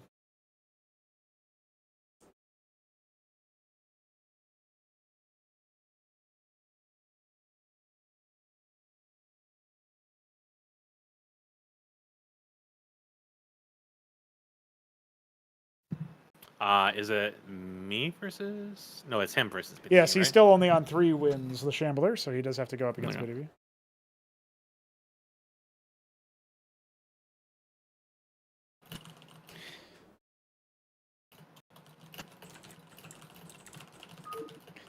I did try to get Shambler typing for you, at least. So.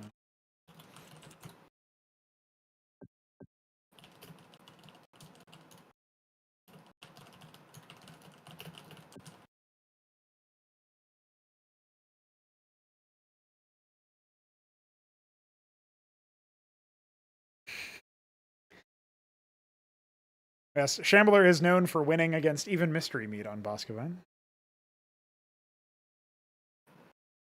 Yeah, this wasn't like the game I played against him before was similar to this, but I got a lot of momentum, and then I just I went Gezzies first, and that just kind of destroyed everything. That's what I should have done in this, but I forgot that Gezzies take a different building than everything else does. Yeah, so, it's and then I along with just the kind of forgot they Cascathalars. exist. Right. Yeah. Yeah. I mean, I saw you don't take every get single structure at tier 2. I was like, oh, he's really making sure he's got every tool possible. And maybe that also gave you a little bit of choice paralysis or something in the mid game. Well, no, it was. I think it was like I knew that he was going to harass those bases, but then I forgot that they existed after. Like, I'm just bad at this game. Well, you've defeated Ben. Maybe Ben can defeat Shambler, and the cycle shall continue. As soon as Shambler says that he's ready. The beginning of that game was autistic. I knew that he knew I was going to come, but I figured I would just do it anyways. Oh, yeah, that was the other thing. I'm not good enough at Gorgs to make them work, though. If you had gone... There was a point where you had a low HP Gorg in his base and you killed a Drakiden 1v1 because he was overcommitting on a Kagrant instead of killing your workers and the Gorg in your base. However, at that moment, if you had immediately gone for the pylon instead of killing like a Warden or whatever... you would have crippled his unit production and been able to just run roughshod. I was trying to kill the pylon a few times, but it wasn't dying very quickly. Yeah, I kind of gave up on it after I saw another Drakiden come out. So. Yeah, when the Drakiden comes out, at that point, it's probably not possible. I thought he was gonna win. Like he set me so far behind early on. Yeah. No, at the end of that, at the end of the TISM, when the Nidus was taken out, you were ahead in workers. He was so all in. He barely built any workers. He had 11 workers at the point when he had like the big army in your base at the beginning. So he really had nothing. I just knew he was going to go Cabalist first. Right. I remember them talking about Kabbalist in the chat, which is why I went the early Ovolith, which turned out to be helpful. But I could see his observers everywhere, but by that point I had the layers, and that also really, really sent me back. Is I messed up the hotkeys. Every single time I tried to fix the hotkeys, I accidentally hotkeyed eggs instead of the layers. Yeah. So I got so flustered, and that was the point that I lost complete control of what I was doing. It was awful. Well, we have Shambler move where he goes for the cenotaph first again. He did start with a different structure and have to cancel it. So, you know, we'll see what happens. But meanwhile, BDB is not training anything out of that gateway. His build order is a little bit scuffed here. He got the cenotaph a bit faster than he intended. Yeah, but for all Shambler knows, there's already a Draken in his base. And that's why it isn't building. This is already finished. Could be. Could very well be. Maybe that's why he's making a Legionnaire first. It's double cenotaph. Now, you have gotten Zerg 3 times in a row, but on the off Yes. chance you do get Protoss next time, what are you thinking? You thinking either of these builds or some maybe the Stargate build? Like, you have any thoughts on what you might be interested in playing? Because it does seem like there's a lot of flexibility. Gateway in a Stargate, and it didn't work out for me. I think if I go Stargate, it has to be all in. Right, yeah. I mean, I've done Astral Omen first, and it's worked out. That was in the old gas. Right, right. So it all really depends. I don't know. I think Shambler has tidied up his early Protoss a lot since we played those games. So I feel like I have to do something really cheeky to out Protoss him. Well, you could also... His Protoss is a lot more, like... against his Zerg, no matter what race I pick, probably 50-50. Against his Protoss, I think it would be a stomp. I don't think he'd get any games in me. Because he's really actually quite poor in the mid-game from what I've seen from these games. So, and I'm not that great of a player, so I'm not saying that as a brag. But, you know, I take games off of Mist occasionally. I take games off of Shambler more frequently. So, like, that's the thing to me that, like, if, you know... Yeah, I think that last game was my game to lose. And it was really just, like, I got too flustered and too mad at bungling all the hotkeys and not knowing the buildings. And then I didn't, like, the pressure of trying to, like, because I knew there was witnesses everywhere. And I was trying to make Ovoliths, but then I would forget, and then I remember, and then I would forget, and I entered like this awful feedback loop, and then that kind of like gave him the opportunity to start taking the map, where he was attacking the map, and there was also the shit show of units in my bottom, and I kept trying to control select the drones or double click them, and it kept grabbing ones off the expansion. I didn't want it to reassign them to the gas. Right, I see. So I wasted so much time on that too, and that was like. That really sets me back a lot when I was pretty sure I was ahead on actual physical bases and ahead on tech and should have been ahead on units but wasn't. Well, that's ahead on units is neither player right now, but however... Rakuten is right out in the open where it's going to immediately die. There's not many reactions here, but it was There's a lot of Ecclesias though, so this is really bad for Shambler actually. He's just suiciding that one. Just leave me alone. And yeah, that's what I did with the Hydra in the one game is, you know, if you're going to lose one, you may as well just try to delay them a little bit instead of letting them immediately switch to another, especially with Legionnaires who if they tap you, they can just keep chasing. But now Shambler is in a little bit of a kerfluffle. He's got 3 Cenotaph spamming shit. His other guys are out of position, and if BDB's paying attention here, if BDB's paying attention... If either of our players are paying attention, they can just... I don't think either of them noticed, and also... No, 2 of them escaped. This is going to be silly. I think Shambler's going to win this one. He's got too many of them. Well, he's also focusing down the Ecclesiasts very wisely. Yeah, so it's impossible to know what's going on. They're just all telling. No, it's too much. The Ecclesiasts have already fallen, so... It's like watching a battle of Dragon Ball Z. You just need that instant transmission sound playing every half second. Just nothing, but this is bizarre. I haven't seen a Protoss game like this in a long time. He's really banking on the idea that he can kill with nothing but Oh, there's a sequestered icon. Okay. That's what he's spending his gas on. Okay. That's not a bad move. I mean, no. If you go, you have to follow it up with an embassy, but you're not spending gas on anything, so it might be possible. Now, there is a Warden back here. It can be dove upon, but there are also Ecclesiasts, so it's not the end of the world. I think this attack force can easily be repulsed. One of the Ecclesiasts does get jumped upon, but it's got pretty good defensive surface area with the Draken in there. So at this point, yeah, he's not going to be able to do too much, and that's going to be pretty solid. He won't lose another unit. So Ben, still in a pretty okay position. He's got 2 more gateways on the way, and he's even going to go ahead and try to expand. if he can respond to the impending drop that Shambler is no doubt planning, respond well enough, that is, to not lose too many workers, there might be something here. There might be something. Actually, if he attacks right now, because all of the money went to various tech and the Acantor, I think he might even be able to do some damage, at least thin the herd, and then, hopefully scout out the base and see what's coming. Yeah. I don't know. There's still a lot of Legionnaires. It's going to be kind of difficult. Yeah, I'm banking on him being able to use his 2 Ecclesias and Dracodon to be the difference maker here, but there's also more Legionnaires building now, so... I think his window for doing something significant there is kind of out. That being said, what's he really going to do, right? I mean, he might just get very bamboozled. Yeah. Envoy is on the way. If he scouts the Acantor with his attack force, that's at least something, right? He's going to confirm that that exists, and then he's going to be like, okay, well, there might be a drop coming, right? Hail to the Legion. Hail the Legion. He'll definitely know now. Yeah. So what's his response? A second Warden He's was already had a Warden coming in his main, but it's not in a spot really that's going to protect it from that. No. They can't even attack the unload spot there, I don't think. So the Envoy does go ahead and pick that up. Yeah, if he was... he's even going to see the... yeah, he's going to spot it. Nope. Like, he should know that it exists. So, he's going to start withdrawing his forces now. If he can safeguard his workers, keep his advantage in the fact that he's got another bit Nexus out and that Shambler doesn't, this is a game. This is a potential for somebody to challenge the Shambler and maybe make him pay, make him bleed. Remember, so far, the players who have advanced to playoffs in first place have done so without losing a single game. So, not able to actually unload. Oh, no. Well, isn't that a fuck you? He's going to lose both Dracodons. It's going to hurt.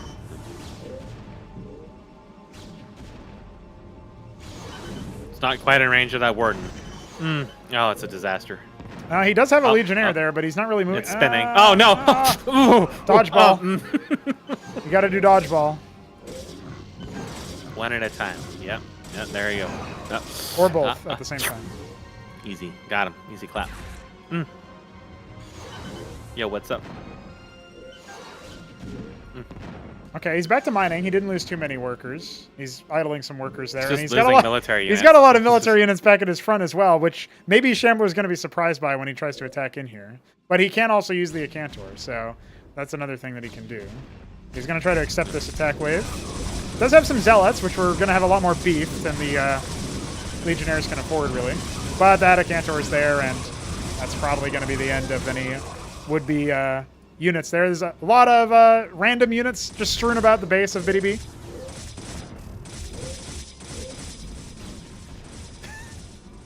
You can tell that Shambler gets a kick out of being really annoying. I mean, who doesn't? It's true. It's my favorite thing.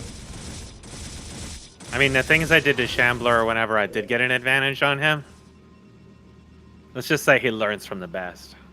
It's all about being irritating. A horde of additional Legionnaires on the way, and that Nexus is going to be going down. I mean, remember what I did to Kian. I remember. I think he remembers, too. Unless he repressed the memories.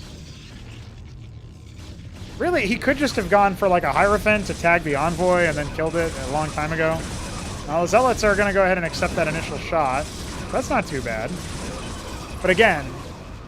Okay, killed most of the ground forces. It's just there's like 1,000 more of them coming. Yeah, it still has 24 total military units. Remember, most of those are going to be Legionnaires. The rest of them being an Envoy and an Acantor.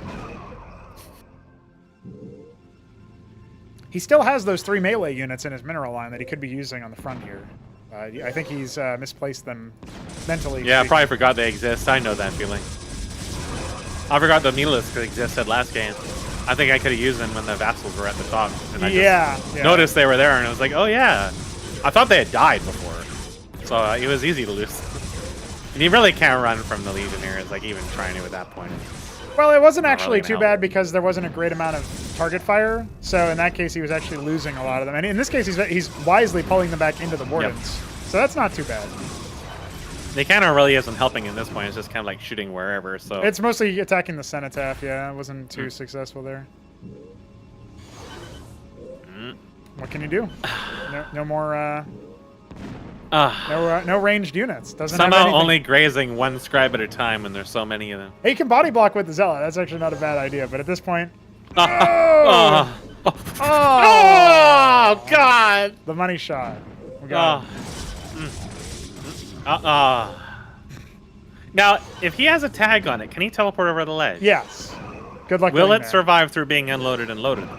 Yes. The Well, tag. it's just it only lasts for like 2 seconds, so not actually gonna last too long there. The GG is called, and the Shambler advances undefeated. So, Mesk, what map are you going to be selecting against Biddy? Well, I hope that. I mean, I gave Shambler, I guess, a little harder game than what I did the first time around. But Yeah. I was hoping to at least take one round off of him. For our map, let's see here. What do we have left? Oh, yes, of course. Let me go ahead and repost the map list. So we played Boskevine, we played Infinite Velocity, we played Equilibrium. So that leaves us with Death Spiral, Maim Street, Nemesis Station, and Nitro Valley. Oh, no, Nitro Valley was also played. Nitro Valley was one of the first, yeah. Yeah. So Death Spiral, Maim Street, and Nemesis Station. I was just looking. I thought Nemesis Station and Repulsion were the same map. No, did we play Repulsion? We played Repulsion. Yes, that was the starter. And it will be Okay. the tiebreaker if necessary, but we'll see if we get Okay, so let's do Maim Street.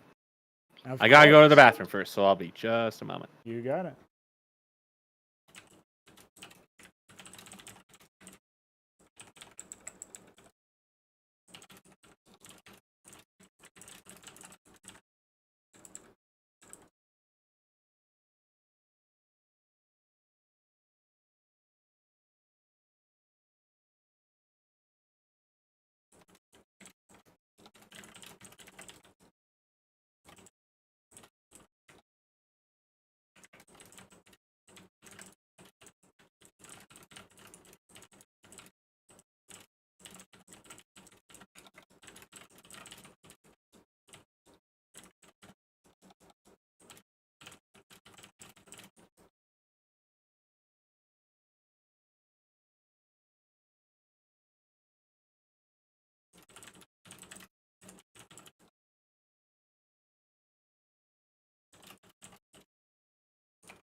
Cool boy. We're already going to have some interesting setups here, I think.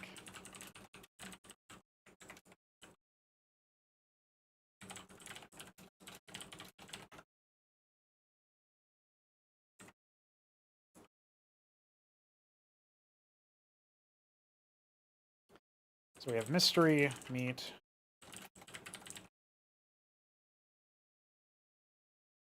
Shambler, Dark Fantasies. Is Biddy B ready? We shall see what he has to say. Who else escaped? I think it was the Beaver. 3 Crow, the Beaver. 9. And then we're pending on the final contestant for playoffs. So I was just making sure that the bracket was in place here. And we'll be getting our Maim Street match. Of course, Mesk picks Infinite Velocity and Maim Street. Of course he does. Now, he randoms into Protoss, and he is instantaneously going to saturate his gas. Now, I suspect this is going to be a Stargate all-in, but you never know. You never know. Yeah, the Shambler's in the chat, of course, talking about that last matchup. And I think the Cantor plus Legionnaire combo is quite effective, to be quite honest. It's very, very good in that context.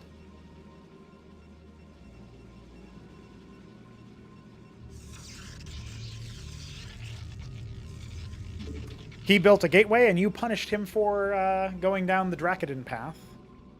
Now, Mesk is notorious for being silly with his structure placement on this map.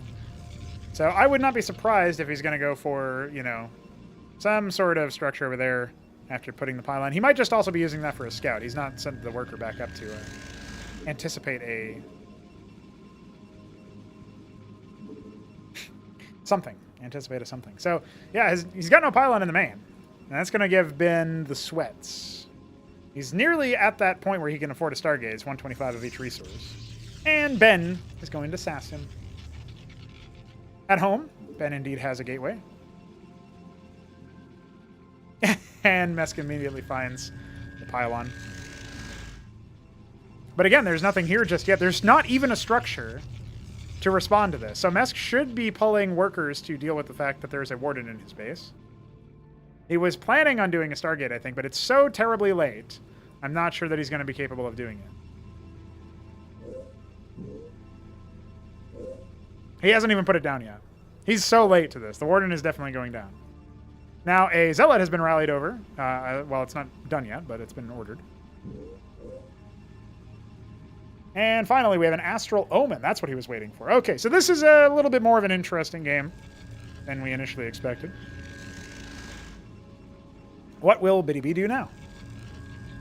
Now, yeah, admittedly, another warden going down probably wants to try to respond to this, but obviously can't because of the warden range there. And his worker down here also got slapped by a rival worker. So that's really quite something.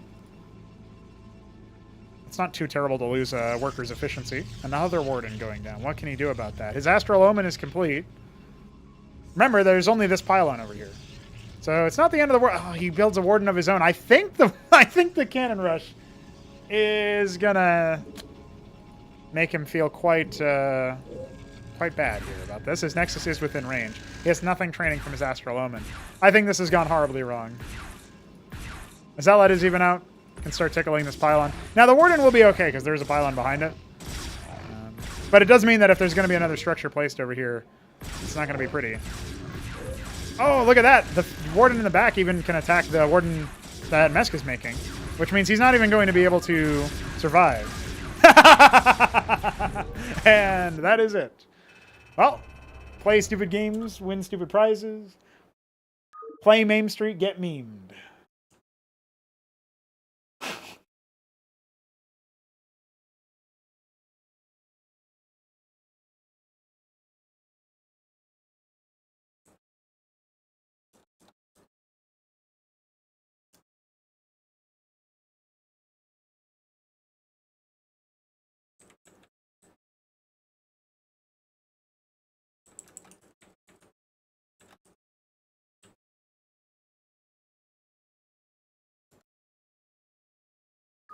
Oops.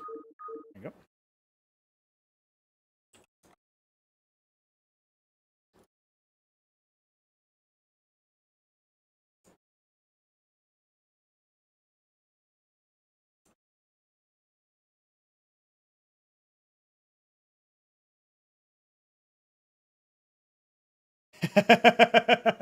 Proxy counters Omen Rush, indeed.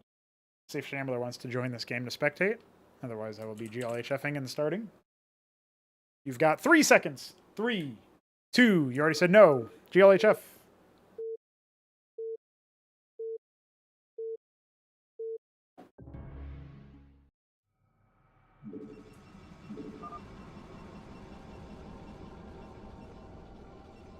Ben and Mesk. Mesk and Ben.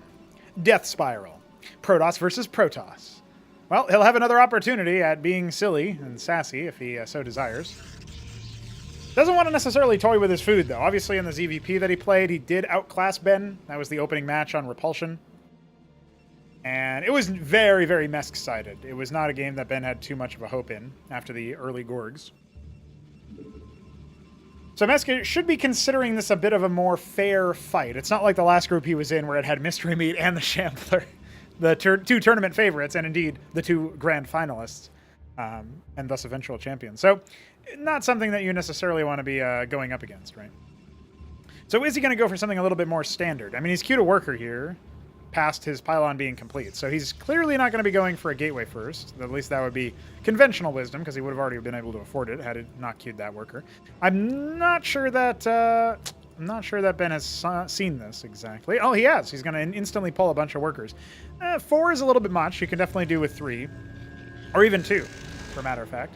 But he's not going to, you know...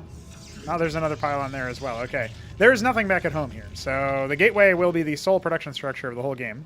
That pylon completing, and this scribe now pathing back over here, is a considerable amount of an investment. There's actually no resources over here. He's put a gateway down in his own base. So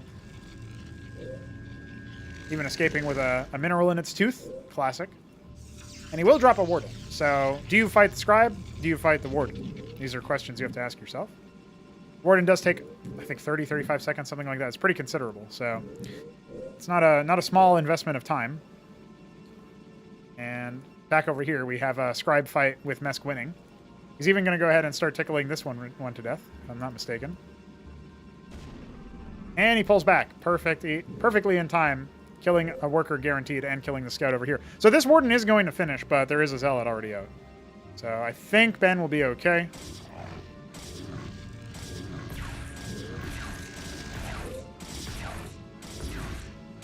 He's not even going to be able to kill the...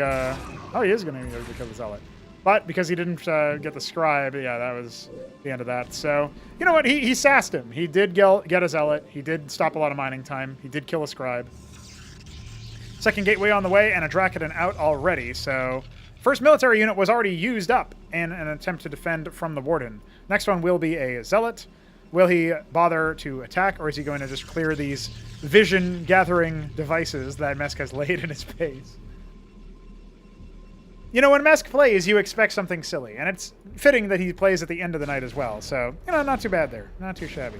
That scribe is not long for this world. It's going to go ahead and just stop the Dracodon from doing too much immediately.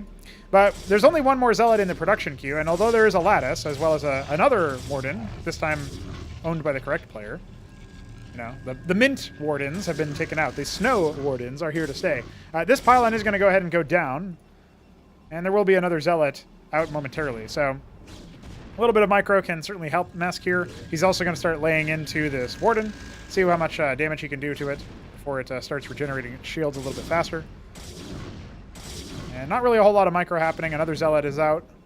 The second Dracodon is a ways off, and there are more Dracodons coming. So really it's a question of, you know, what all is going to happen there.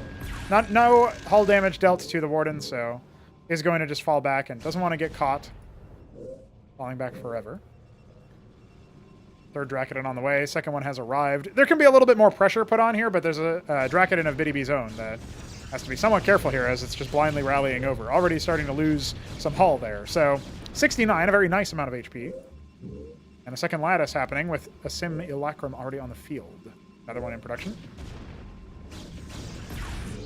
Any little bit of damage that Mesk can do without taking much reprisal is pretty good.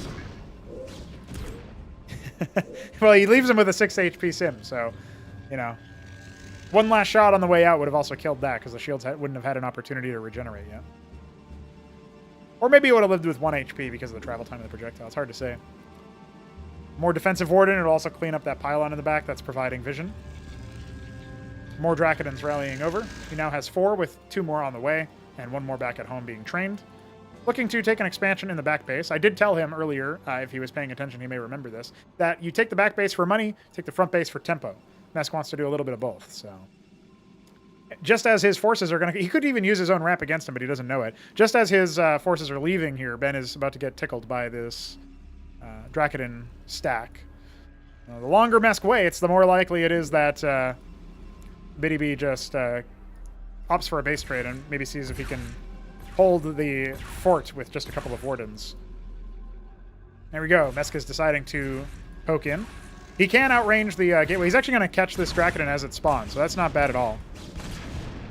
What is the response here? BDB, again, yeah, this is sort of what I was expecting. Just pull the trigger on the attack and see what you can do. There's a warden in the mineral line for Mesk, but that's about it.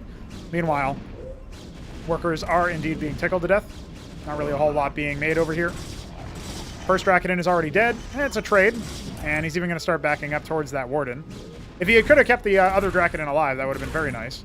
He should be able to pick off a Zealot here, which is not bad at all. Not really a whole lot of units available here for Ben, and the Dracodons are still absolutely massacring his worker line. Lattice has already fallen. Simulacra are starting to split a little bit and use that to their advantage. He could try to start focusing down the pylon, but more Dracodons are pouring out here. And that pylon will pop and stop that Warden from doing much damage. There's another one in the back there, but nothing powering his production at this point. The GG is called. Not capable of breaking. And the early gambits here by our Protoss players, well, they pay off for Mesk, whereas they paid off for BDB earlier. Nemesis Station will be our final map before we decide if there's going to be a bigger move here, right? Mesk is seeking one more win. BDB is seeking to stay on the board and extend play into a Repulsion decider. So we will go to Nemesis Station.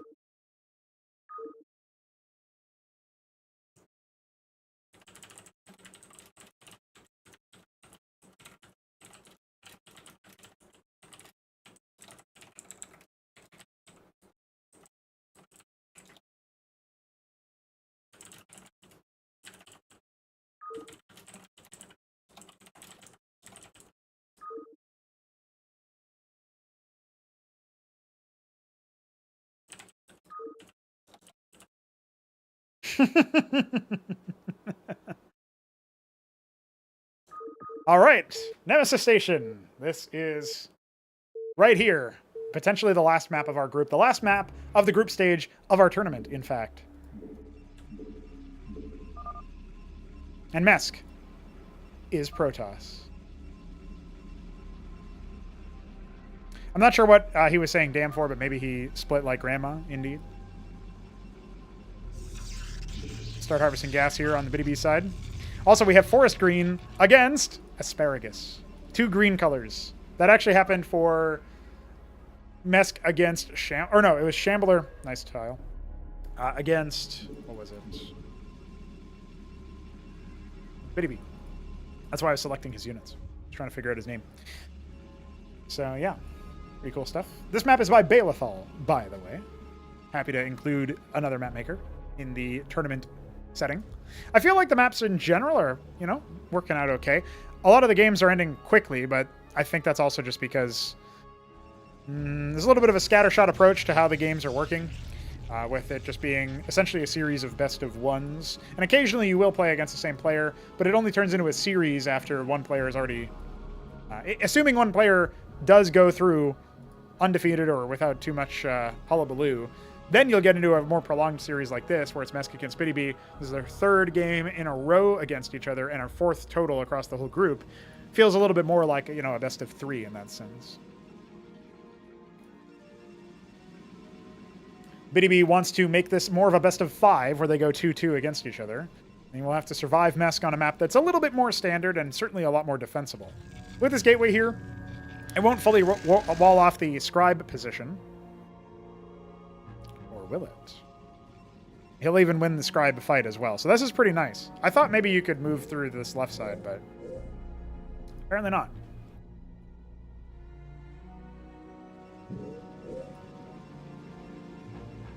A single pylon is causing some sass. Second Cenotaph here. He's going to go ahead and cancel that to get some of his money back. The Dracodon might be able to fit on the right-hand side here, but if not, then it's going to be in a really awkward spot. We'll have to see what whether Mesk is correct about that assumption that it can escape. He's not going to test that assumption right now either, so he's going to leave us in suspense. Legionnaires hunted down the scribe. So there will be no more shenanigans. BDB does have a pylon on this side, so that's interesting. All right, Mesk, my man, I really hope you test whether or not you can get your Dracodons out of that side, because otherwise there might be some very silly things that happen to you, like a proxy warden. BDB really committing to that. And he wants to take a page out of Shambler's book and just train a lot of Legionnaires, it looks like. Well, he does zone out that warden placement, so that's not too bad. He's trying to path it over there so he can start hold positioning on the pylon, and indeed he can. Going to go ahead and try to catch the Scribe as well. Looks like it will be possible. So this Warden should be canceled.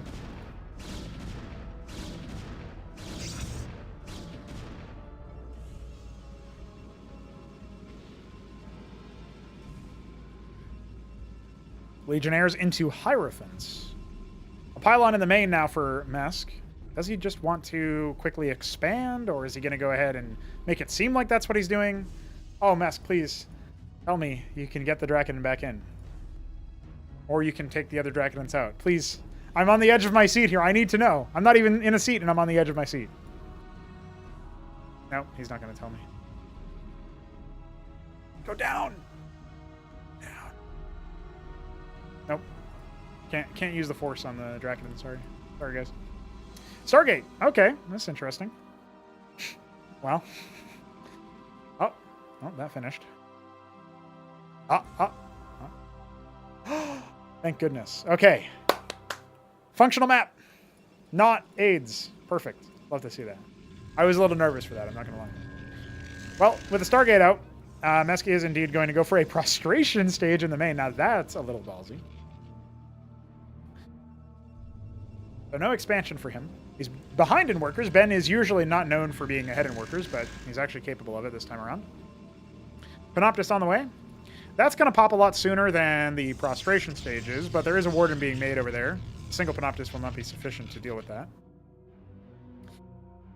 Now, here's another clue for you. If the Legionnaires charge on through and tag a Dracoden, the other Legionnaires will be able to port over to the other side.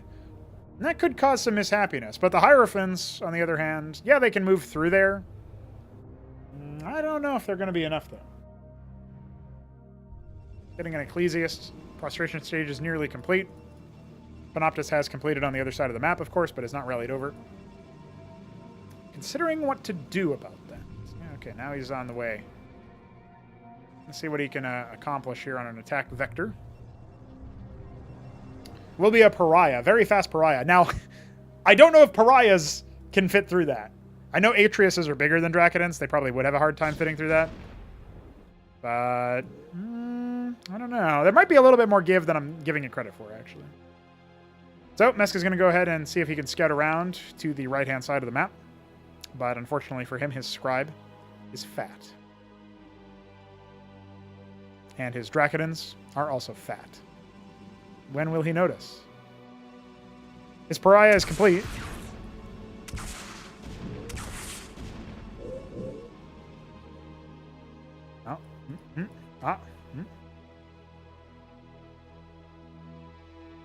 Will it get out? It got out! I wasn't even paying attention to how many kills this thing has. It looks like only one. Make that 2. Make that 2. Yeah, clearly not paying attention here, so that Panoptis is going to get warded off. And another Warden, speaking of, is being positioned here. Some Sycophants to accompany the Pariah. It's a very powerful unit to have this early in the game. Can definitely deal with a lot of Legionnaires. But there's a decent amount of military in the woodwork here. Still no Nexus. Now, the Panoptis doesn't know that. So Ben, for all he thinks, I feel like he's actually behind, economically speaking. The Panoptis and an Aurora on the right-hand side. Moving on through. Military units are going to go ahead and explore what they have here. But at that moment, that's when the Draconons pop out. I think when you see the Pariah, you're definitely going to be somewhat intimidated in terms of just how expensive and powerful that kind of unit is. Only 1 armor pen on the Legionnaires, so dealing 3 reduced damage for each one of their attacks. Remember, they do deal 2x6, so that means that they will be dealing, actually, 2x3. The Warden is here to defend the gateway from the Panoptis and the Aurora. And the Sycophant is out as well. One of them already on the way. Now, it does have 2 armor. It's pretty meaty overall, and its passive allows it to basically transfer its own shields to allies that are nearby. As long as they have less shields than the Sycophant. So usually they're kind of like they're conceptualized as a bit of a spammable type of unit. Nexus going down here. Pretty big force. I'm not actually sure that that this will be easy for him to crack, particularly with the low surface area. But he might be able to abuse that since it's only Hierophants, right? There's really not that much upfront damage over here. And if he can get enough area damage on the Pariah, from the Pariah onto the Legionnaires, he can do a lot of damage in that sense. Sycophant does get focused down. The Pariah, on the other hand, is very heavily debuffed. Oh, but one of the Ecclesiasts fell, and that sped up the Pariah enough. And that will definitely work. Remember, the Pariah also avenges increasing attack rate of fallen enemies when it attacks them, right? So they're debuffed, and they're consumed to increase attack rate. I'm not sure that BDB even is aware of that. He really still is trying to lay in to the Pariah. It does have very limited HP, so it will eventually fall here. Or will it? I don't know if it will, actually, because the focus was not there for Mesk. Oh, 5 HP. Could have pulled with the workers there. He's going to start tickling it with yet another... Yeah, okay, now it's finally going to... It's going to die to Scribes. I've never seen something so silly in my whole life, and Mesk can't believe it either. Today has been a very silly day in terms of the number of games. I'm not sure what he's saying. Can't hit air. Oh, the sycophant. That's what he's been bamboozled by, it looks like. Now, there's another Pariah out, so the Pariah can indeed hit air. This Nexus is going to get shut down. BDB is ahead in workers. He's trying to replenish his unit count. And yeah, that Panoptis is just toast. So there you go. Will there be another Pariah? BDB has 1,700 minerals. I don't even know how that's possible. Well, focusing down the Aurora is not a bad show. Can now try to focus down the individual Legionnaires, but it's not actually happening. They're all attacking a different Legionnaire. Now they're focusing down. Wisely focusing down the low HP one, or perhaps incidentally focusing down the low HP one. Not a bad move there. But with a little bit of micro, I feel like the Draconin could have actually killed this Legionnaire. Oh, it does it anyway, so never mind. In that case, definitely the better choice is 100%. Not microing it, because that means you have freed up your subroutines for other tactics. Now, there is a second Stargate and a Grand Library on the way. Again, VDB does have more workers, and this Nexus did stay alive somehow. He does have another Pariah. He could do, some wonders with that. Does need to replenish the saturation in his main. Also needs to get back to harvesting gas. The redoubling the committal of air units is a little bit dangerous. He does have a lot of minerals, but he's not even spamming out Legionnaires or anything. Now he's realized, oh, I can probably queue a couple there. All in all, I actually don't know who to call this as far as advantage goes. Now, that engram finishes, that's pretty much going to be kaput for any air raids, unless it's an overwhelming number of Panoptists so they can just snipe the pylon. Some fairly powerful units are going to be sat here shortly for none other than IskatuMesk.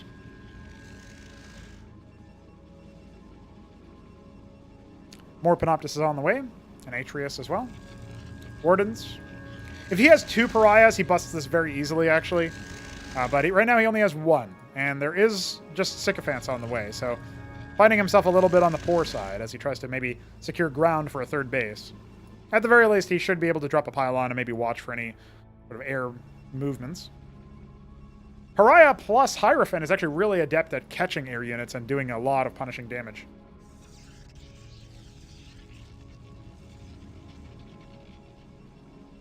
At this rate, I don't think that he can realistically bust this. But if he rallies over a couple extra Pariahs, it might be. And he does have another one in production. Oh, he cancels that. He wants to save the money. Maybe immediately drop another Nexus instead. Feels like this is going to go into a long game. Now, the Pariah can get a lot of action down onto this stuff.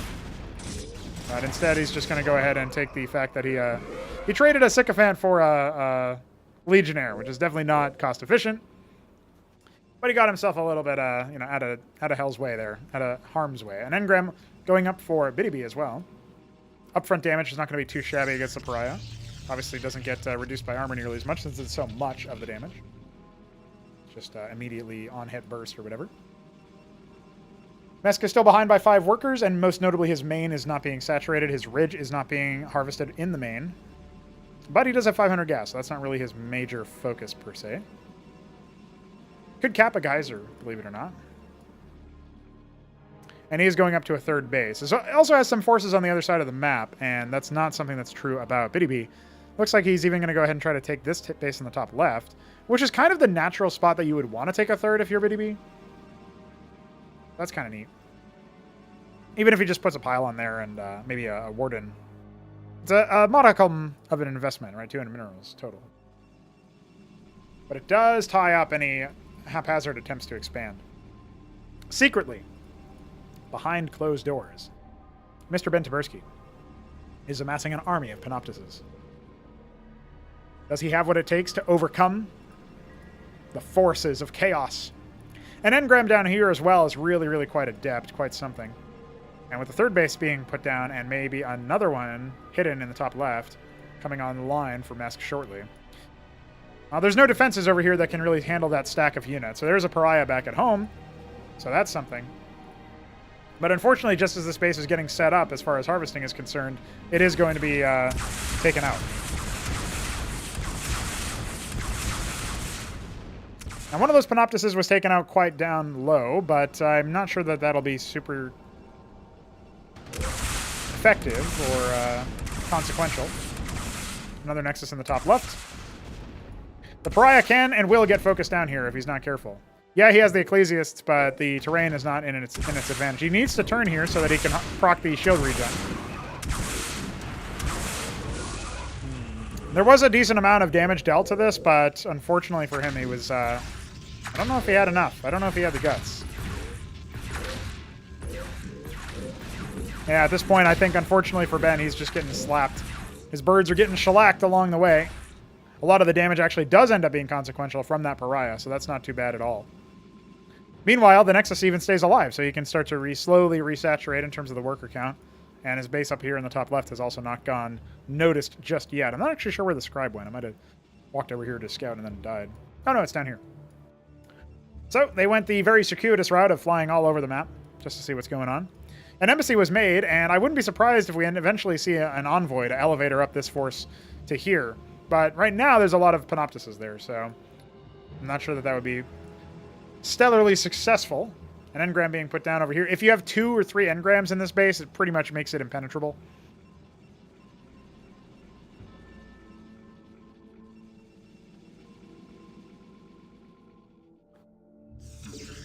Yeah, at this point, this scribe has indeed been found, so this base will not be very long for this world, and there's not really anything to cover it. So that's a lot of minerals that are unfortunately tied up in, space that isn't going to be too effective. He might even be interested in putting down some defenses and then going from there into a Nexus. And that seems to be exactly what he's going to do here. He even took the opportunity to rally one of the scribes that completed and maybe order it to go home. Well, he's resaturating the gas. That's definitely going to be a big deal. Still hasn't really resaturated his minerals in the main. Could definitely rally some more workers, but surprisingly enough, he's actually even in workers right now. The Pariah plus Dracodon plus Ecclesiast. Oh, the Crucible might get focused down here. There's not really much of a reaction. So, yeah, both of them end up getting killed. Oh, the engram is also getting killed. I don't know what Mesk's attention is occupied by at this point. He does keep the Scribe alive, and Biddy B is also not really focused too heavily on what's happening here. The engrams are even going to finish. Crucible is going to go ahead and complete as well. Or be remade, rather. And the both of the engrams will survive. So, as well as the Pariah, funnily enough. Not too shabby there whatsoever. Ben is definitely going to want to try to excise that particular base. Otherwise, he's going to be in a really awkward position for moving out of the map. Because obviously some production structures could indeed get put up there. Now, the engram did do some damage over here, but it doesn't look like it was resultant in anything too significant. And there's only one Pariah alongside a Dracodon in the production queue. Some more units are going to be amassed over here. The Crucible will finish, I think, before this attack force actually completes. Really depends on what else Ben is up to at the time. If that happens, 125% attack rate is going to be quite significant for the engrams, but they will just barely finish. Oh, look at that. Look how fast they shoot with the Crucible finished. I think one of them is still going to go down, maybe the other one as well. It's focused on the Amaranth instead of the more vulnerable targets. That was probably an opportunity for Mesk to get a lot more damage dealt. But that just shows for a split second how much more efficient it is if you drop a Crucible next to your engram. Very, very potent in that respect. Now, I did hear an envoy, so he has started to elevate her Pariahs around, it looks like. Another second prostration stage as well. He kind of knows that he needs that, but I'm not sure it's going to be enough exactly. He does have an engram over here that is actually going to be able to deal with the melee units. And he's resetting that base in the bottom right with an engram in a curious position. Yeah, BDB has laid claim to this match, I think. There are some witnesses around the map, but I'm not so sure that there's anything that Mesk can do at this point that isn't going to be responded to in relatively short order. Like, sure, you got some engrams warping in, but that's where exactly when the Panoptists are coming in, and it might just be too little too late at that point. Now, there are some pariahs here to help defend. There's actually going to be 3 of them. One of them is immediately starting to be focused down. So much clumped up there. Again, if the pariahs can get in on that and do some significant damage, they can start immediately thinning the herd here. But it's not going to be enough, fast enough for these engrams to warp in. So there's going to need to be a cancel here, especially for the Nexus as well. Get himself some of that money back.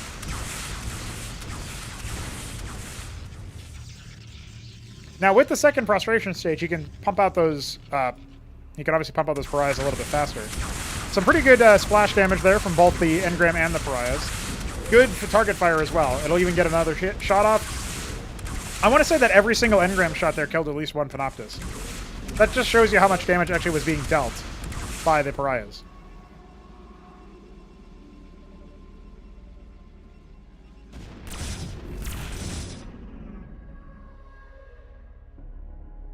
Being tricky, getting another base set up, but definitely down in the doldrums as far as the overall macro game is concerned. Down in the dumps. Another engram on the back line, and even going to go ahead and try to make this a little bit more of a wall, particularly for the large units. I guess he might be predicting a more aggressive force here. Pariahs are going to clean this up very, very easily. Now, this is actually going to be the trigger to go. He sees that there's only one engram here, and he's going to try to focus it down. The pariahs are not in a position to respond to that. They do finally get into that spot. Some of their damage is going to be spread across, and in fact, the warping in structures there, as well as like accidentally testing it onto a pylon, I think that's going to be enough that Ben is going to take this game and force a repulsion decider. Unless Mesk can do something about it, I don't think there's much to do at this point. Doesn't get the cancel off on that engram. Not that he really mattered, but didn't have the money. No pylon there to power that top warden either. And unfortunately for Mesk, I think we're going to go one more game. There's still hope for Ben. Well, he does Scarper off with the pariah, just to save it from the last couple missiles. But there's so many Panoptists here. Triple Stargate. Yeah, there was scouting. There's a 4th base being set up as well. Unfortunately, he could have done a lot more damage with that pariah if he was microing it a little bit better, but he lost a lot of workers back here. That lost a lot of tempo for him.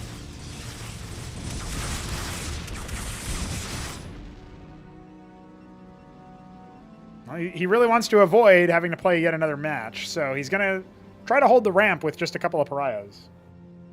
I don't know that that's going to be enough. I mean, the air units are coming in. There is an engram over here. Yeah, the pariahs are going to jump right onto those air units. They're also going to be focused down quite heavily, though.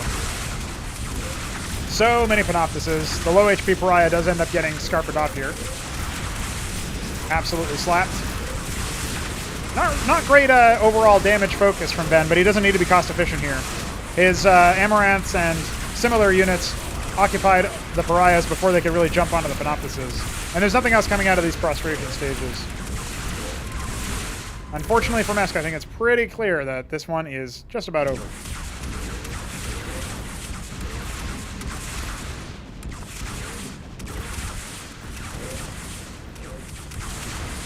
Yeah, the last pariah ends up falling. Another one halfway done in production, but I think before it's really going to be doing too much. Yeah, the pylons are going to start to get sniped. He doesn't realize there's a warden tickling him to death here, but again, it doesn't really matter. There's more units on the way.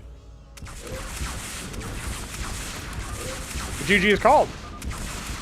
Ben Taberski forcing a decider. That's actually the... Is that the first one? I think, yeah, we didn't get to it in the first group. So that's going to be the first one of the group stage for this event. First and only one.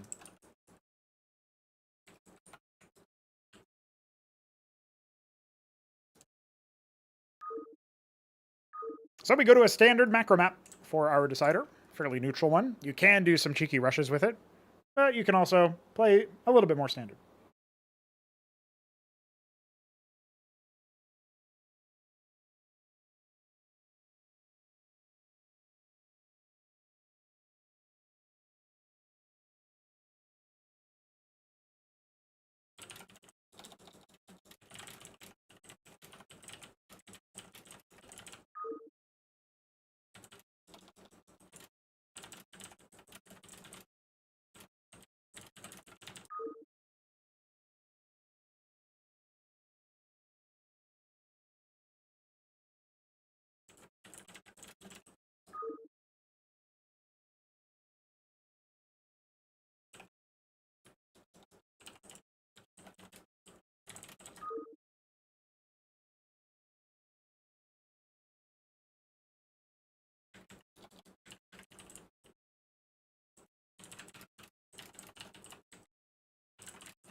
He just couldn't spare the gas for anything other than the pariahs, I think. That's probably the biggest problem that he had.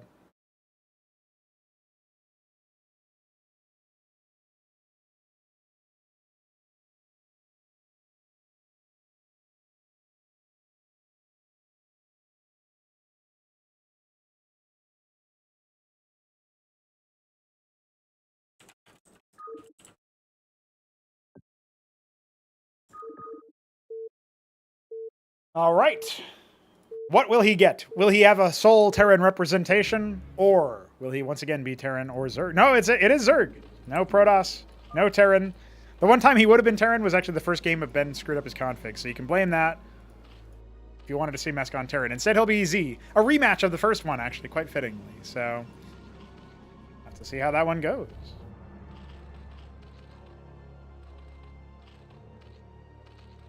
First match was on Repulsion. Mesk took it in a ZVP. The second match these two played together, Death Spiral. A close, but ultimately Mesk-sided affair with some very, very silly things that happened. And a bit of an attempted base trade, but Ben couldn't back it up. After that, we took to... I guess before Death Spiral, it was Maim Street, where he got absolutely destroyed by the Omen thing. I almost removed that from my memory. But yeah, so Ben struck back there. And Nemesis Station was an opportunity for Mesk to close it out in style. However, he'll go into a Hydrock opener here on Repulsion, back where it all began. And his worker will meet the Scribe. I do like that Mesk instantly tried to adapt to using the double drill left guard the ramp maneuver. Same thing that DF had done at some point in his group, Group B. Damnation. I thought that was pretty cool. Might be an interesting tactic that people try to do in the future. But the Hydrock will be scouted. There's a gateway first, so Drakadin, fairly safe opener.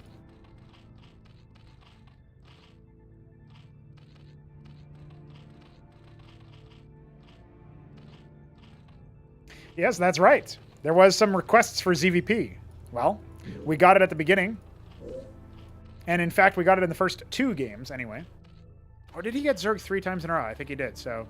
Yes, there were 3 ZVPs in a row, from Mesk specifically. Obviously, there's a PvP thrown in there in the middle of the mix. Then it was 3 PvPs, and now here we are. The first 3. First one to get 3 wins. That's the one. To get to playoffs. A double skiff timing with another Droleth turning into a Cesiant here. Not sure if this is going to be for Larvosk and just generally spread Kagra. Certainly could be. An Automaton Register and a Warden with a single Drakadin meanwhile. The Skiths can definitely do some damage to the workers. And actually, they could even just focus down the Drakadin if they really wanted to. I do believe that would be possible. Now, unfortunately, I think one of them was tasked onto the other, and therefore they weren't both attacking. First, Scribe does go down. Now he can start to abuse the fact that he's got air units versus the single ground unit. But that's all he wants to. He just wanted a single Scribe. That does mean that Mesk is technically ahead, because this Scribe over here is just sort of walking around doing nothing. But that's going to change a little bit here. Warden is complete. He did see the Automaton Register in production, and I think this might be Ben pivoting to idols because he saw the Hydrock and he saw Mesk struggle against that before anyway. Not a bad move. That does mean that Mesk will either need to go for a more I0 core heavy army alongside the Hydras. That's a bit of a more macro-focused comp. Or, I would argue, it might be a good move to go for something a little bit more on the side of Zorkiz, use Lakizilisks, and just absolutely abuse the fact that idols cost so much gas that you probably don't have a witness to go along with them.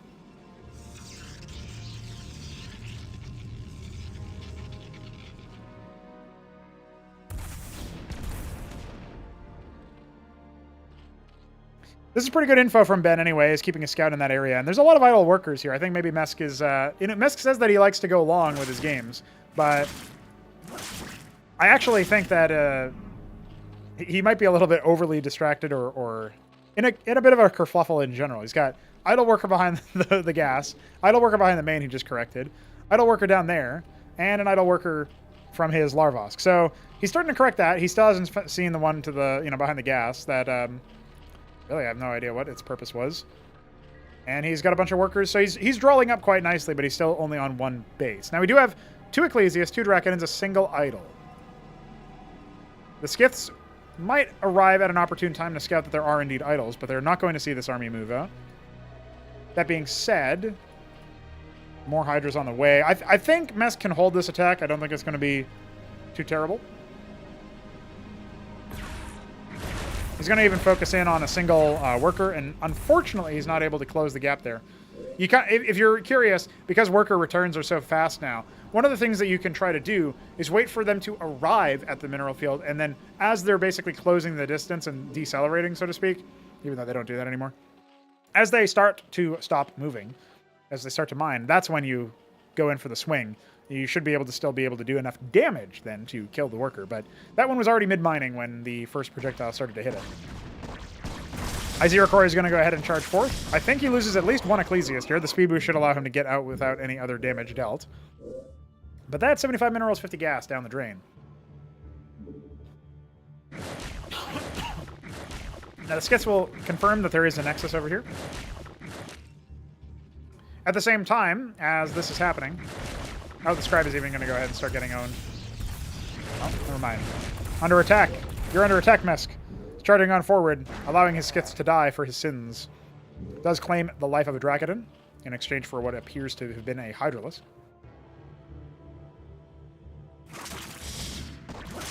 Getting to see the multi-attack and bounce there, thanks to the Iziracor getting a couple of shots off there.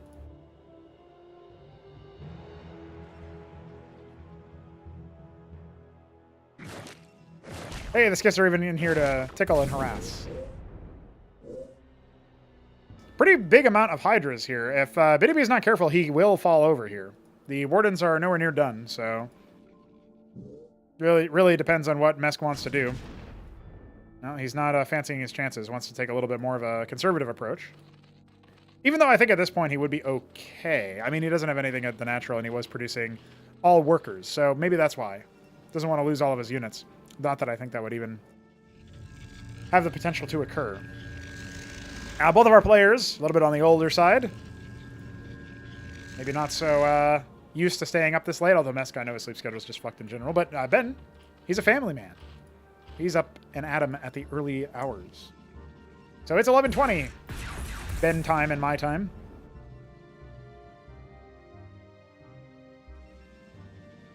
Is the fatigue setting in? Got a third Warden in the main, and plenty of defenses and units, generally speaking, in the natural.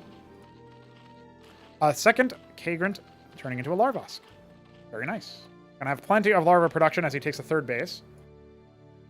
Yeah, Mesk is gonna play the macro game. He's banking a lot of gas as well, so I think at this point we're probably just gonna see him try to tech rush off of the fact that he does have such a powerful force over here. It's gonna cost Ben a little bit to clear this out. The Iziracor is one shot away from being popped, but his units are also kind of stuck on each other. A little bit unfortunate. He does fall back to the cliff. This isn't too bad of a move to do.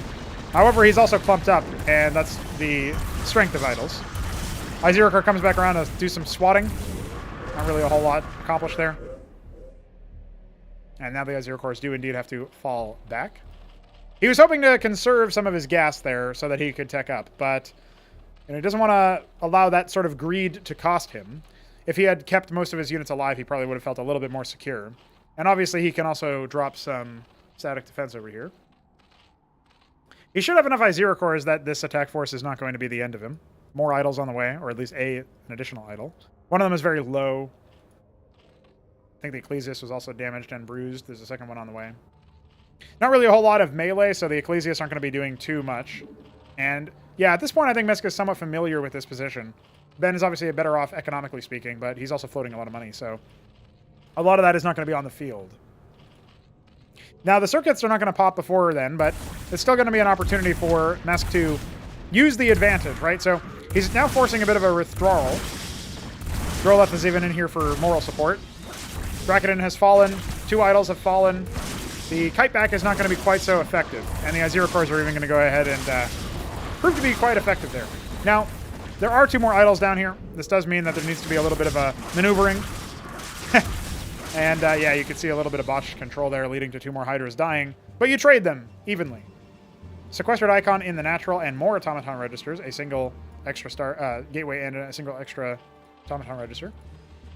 Does mean that we will see an embassy follow-up, almost certainly. There's a grand library and a Cantor on the way. Well, I say that, but Ben, he did use slow Acantors rallied all the way across this very map to defeat a Terran player that he was playing against at some point, I believe.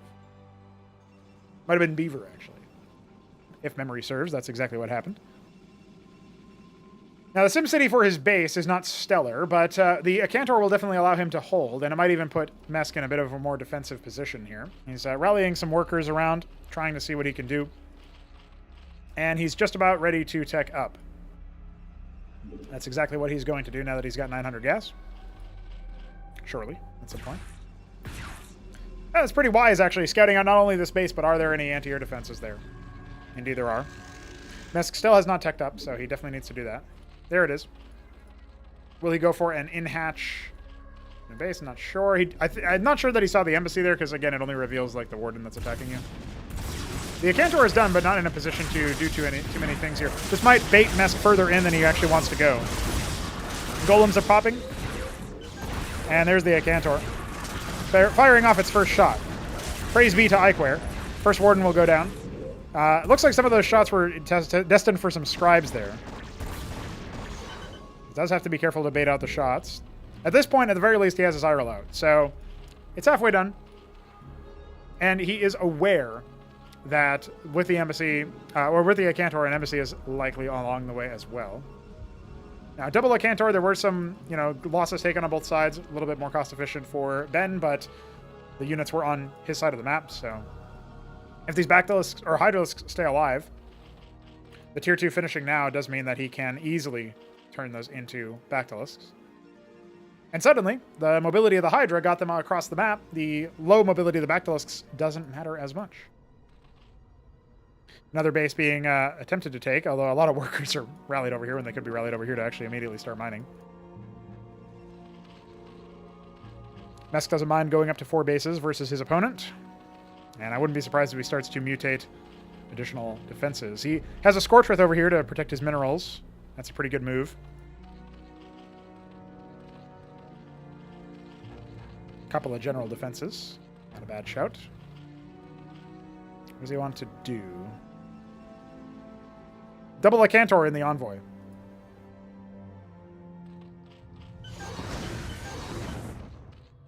So the fact that those workers were the target, this is probably the best case scenario here. Now, meanwhile, the Hydras on this side of the map do get found, and they will be cleaned up, but not before a bunch of idols end up falling. He's even going to start to waste his time a little bit more by rallying those units over. And, yeah, again, I think that was almost a gift. Oh, look at that! He's stopping the unload! Now that is something I've never seen before in my life. That's pretty good. Now, he doesn't have really any units over here. In fact, he has 7 military units, and I think they're all the Hydras on the other side of the map. So, that's a little bit awkward. Because at this whole time, Mesk has been sort of... Oh, he even drills on top of it there. Now, that was a risky move, because Ben could have been paying attention. But instead, he loses them. So, okay, the crisis is averted. And that was really quite surprising. I am very surprised that Mesk was able to get out of that using the circuit there. Did he lose, what, 2 Droliths over here or something? How did he do that? That's really what I want to know.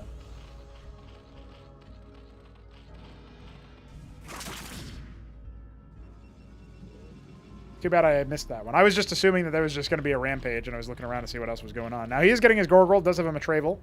He's planning something. What could it be?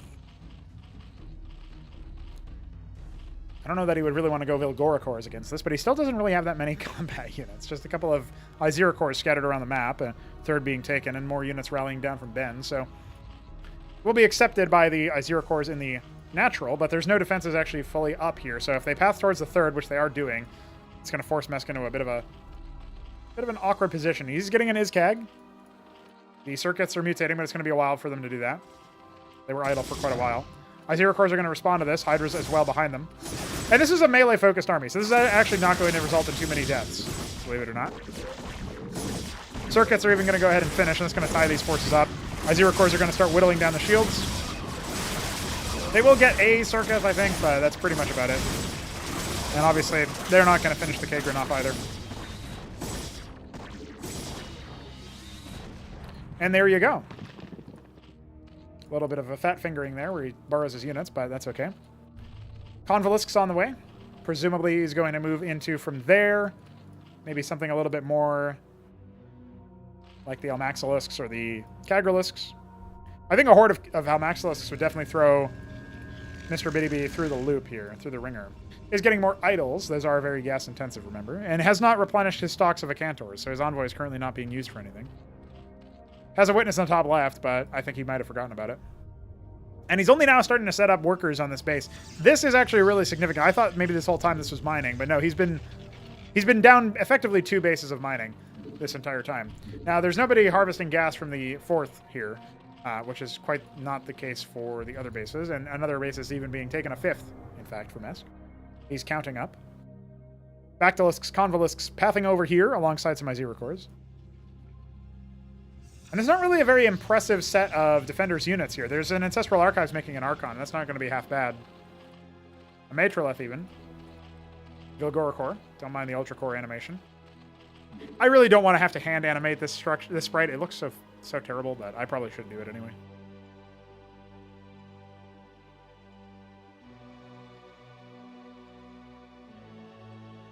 Considering the interception of the Acantor shot, it wouldn't be half bad against Rilla Rokors, which are about to start being created in droves, and ahead of the front line, in fact. So you can see just how effective this is going to be. Matroleth is applying the ensnare effect to the nearby allies, and not actually being focused down currently. You combine that with the... he's even going to go ahead and drop a Vilgaleth there. And another one. Trying to overwhelm them. And he can actually stand under that for healing once it's done, so... A little bit small for a radius. We might change that to be a wider area of effect. And the Rilla Rokors are starting to move on. No selection extender yet, so Mesk is going to have to do that by hand. These can even draw... You know, the Archon can get whittled down by this. It's surprisingly possible. Now, some units did come in from the 3rd base. Another base being taken on the top left. Another one in the bottom right. So Mesk is really trying to take the rest of the map by this. The Archon does fall. That's a pretty big deal. But the reinforcements have been stymied so far. I say that, but there are more units that could come in.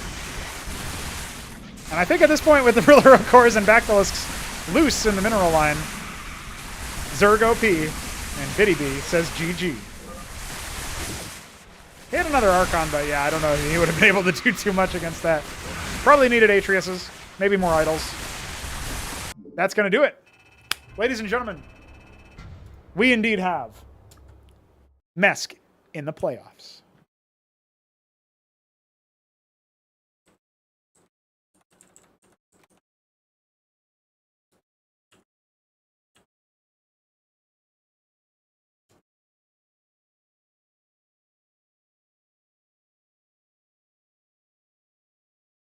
Hi.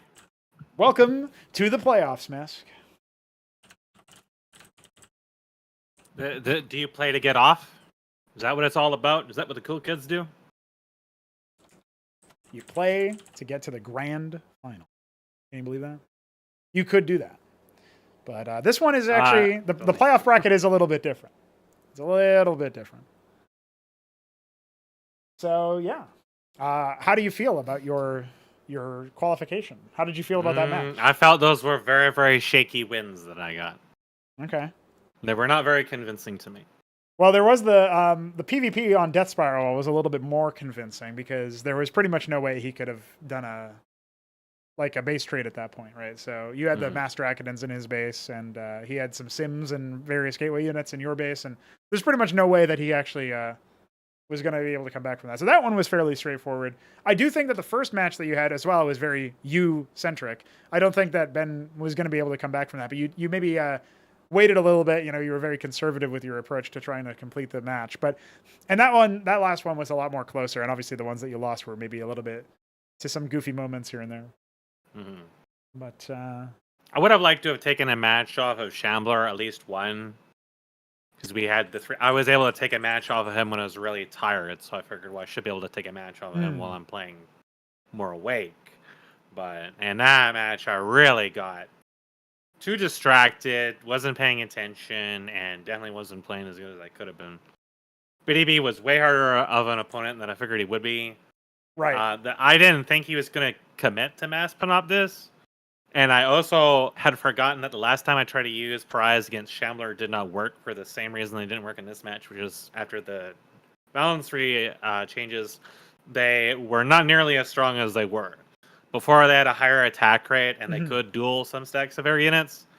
Panoptises deal a lot of damage, but Pariahs used to also deal a lot of damage. But well, now they did. I mean, the slower, thing that you might not have noticed is that there was like a point in time where the Pariahs would deal a bunch of damage to the Panoptises, but just barely not enough to finish them. And then every single engram shot killed a single Panoptis at one point. Yeah, the engrams really, they definitely worked a lot in that game. I just wasn't on the ball for build. I need to have like 2 at every base instead of trying to build 1. Yeah.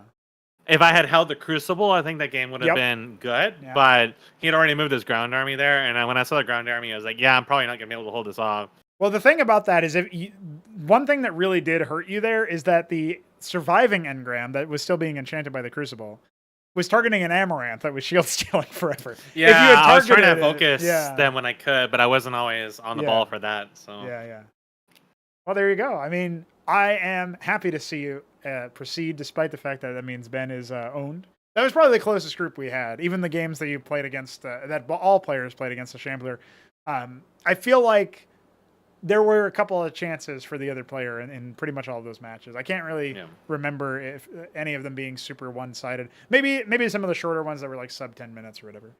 But, I kind of feel like Quasrock isn't really viable against Protoss because, well, I mean, even when I had huge numbers of Overcores and Zethicores, they didn't really do anything to the idols at all. Yeah. But I think against idols, you don't want to go Quasis. Really I think the Wiggles are good, but that's tier 2. You got to get to tier 2 to use them.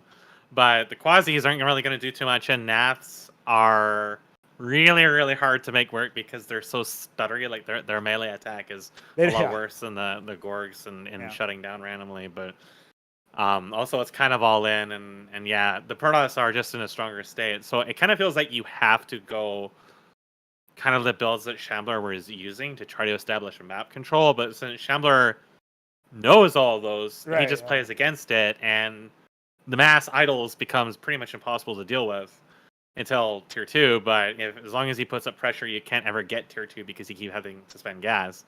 So in those cases, I was kind of like, well, I'm not really sure what to do. And then when we hit tier 3, I just dropped the ball anyways. But it was I noticed the costs on the lair were a little different. So I think you kind of fix the costs for the upgraded Gorga cores. They used to be so cheap. Now they're there's a bunch of adjustments to that. So. And then the other thing to note is that obviously if you get them from the Kaffirloss, you don't regress to the tier 1, the previous tier of strains. So that's another thing. I definitely think spamming Toss Girls initially would have been better. Yes. Yeah. And but Gezzy's would have been the thing to go. The thing, of course, is I just forgot the building existed. So I know pretty much Terran and Protoss pretty much inside it out, but not Zerg. I still get, because I don't get to endgame very often for them, so it's kind of like I easily forget that extra building because the others are morphs, and that's a new one that pops up along with the one for Defiler. So.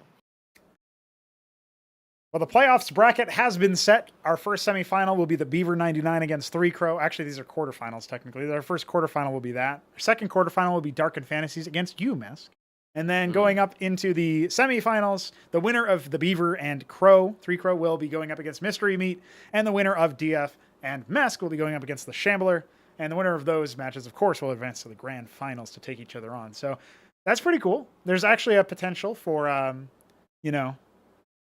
think, and it's a little bit awkward because I think if you were up against the Beaver or 3 Crow, you might have had a higher chance of getting deeper. Whereas right against DF, he seems like a stronger player. But also in his games, you didn't see as many of those because that was the first group. Or no, that was the second group. You saw them all. The second group did show DF has some macro slip-ups there. So he against Helltrix, where he suicided so many units onto that cliff, for example, there's certain things that might be mental blocks for him that I think an unorthodox player like you could actually... I think you'll get on the board in that series. I'll say that much. And DF seems like the favorite, but realistically, I think you have a chance at actually upsetting them. So that's kind of interesting. Yeah, I've seen DF do fairly well, and then some weak spots. So I guess it really depends how he performs in that. And let's see, he plays Protoss too, right? So DF is Protoss. The Beaver in 3-Crow are a TVZ. So there you go. yeah, man, yeah, Protoss. I wasn't really sure about Protoss at that point because I was like, I knew kind of what to do, but I was finding I would go to Pariahs because I was like, I had all this money. I wanted to build something that could Yeah. have some multi-role ability. And I was like, well, I can try Pariahs because Pariahs worked really well before, but then I forgot that I did that against Shambler before, and it didn't work for the same reason it didn't work for this. And I was kind of expecting him to commit more to Legionnaires, and then that's when the Pariahs would have really shined because then they're all melee and they're all clustered up and they basically have to fight you. But he ended up committing hard to Panoptises, and I needed to I either needed to go completely abandon that and do something like crabs, which my base layout really wasn't in a good spot to do crabs. Yeah. There wasn't really. You could see I was at the end. I was kind of building grand libraries, but it was a little too late, anyways.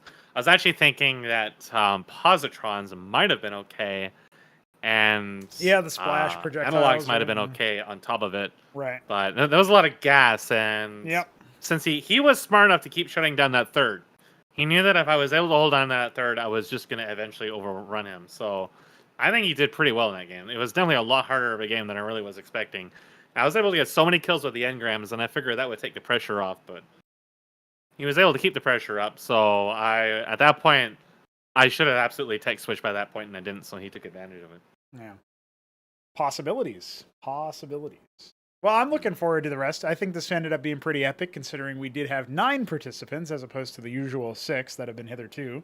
And indeed, people are talking about in the context of the next Ascension tournament that will happen.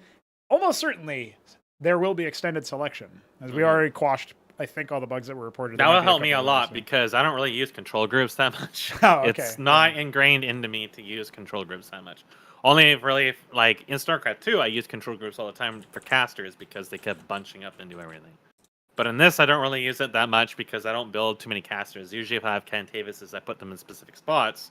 Then I remember where the spots are as opposed to control groups. So, to try to sort out, I have enough problems as it is just getting control groups in for the hatcheries and layers and everything morphing and being different. And that cost me huge amounts of time. Every single game I start doing that. That's why in that game I was tempted to build layers, and I'm like, no, I'm just going to confuse myself again. Let's not do that. So I just stuck straight to just building Matrileth stuff and pushing out in that way instead. And having the selection extender would definitely help me a lot. It'll just make it more accessible. Well, I think it's something we've wanted for a long time. So there we go. Let's. Because that's something I'm more accustomed to since the last really major RTS stuff I played was Ricky's Map and Warlords and Merchants, which was pretty large scale, very laggy, of course, because LMAO Starcraft 2. Don't believe what the meme lords tell you; it performs like garbage. And but you also still had much higher limit selection, and that let you do stuff like send out 200 butter at people. So. Whereas in this, when I start spamming Zats, it gets to be kind of like you can't really micro half of your army when you're trying to surround them with a melee. So the others, you could get some more mileage out of just grabbing a whole bunch of range and then focus firing. And the last game I felt was all right. I mean, the games between Shambler and BDB were not completely one-sided either, really. Like, a lot of those, there was definitely periods where you could see him coming out and beating Shambler. Right. I really like that BDB was able to proxy me on Maim Street. I had a miscalculation in 2 ways. First of all, I thought the Gladius was going to be... I was originally going to go for an Exemplar. Right. But I thought he was building a cannon there, and I thought, well, I can probably ignore it and just go for his base. But then the Omen actually completed, and I looked at the costs, and I was like, I thought the Gladius was cheaper. Right, okay. Because I was going to rush to a Gladius and ignore the Exemplar because he was building a cannon there. I figured, well, I can just build a Gladius. It'll kill all of his probes. He'll have to build a Draken, and he won't be able to... That cannon will be a waste because he won't be able to afford a second one. And then I realized I'm not going to be able to do that because now he's building a second cannon. I can't afford a Gladius. A Gladius can't kill a cannon. And then I realized at that point the game was basically already over because I couldn't do anything at that point. And There's no especially point when trying to rush his the third strikes. one finished and it was able to attack your war. Yeah, I thought the warden I was going to build was going to deny. Like, he might have been able to attack the Nexus, but it wasn't going to kill it right away, so it would have given me some time. Right, But right. then the ranges were different than what I expected, so...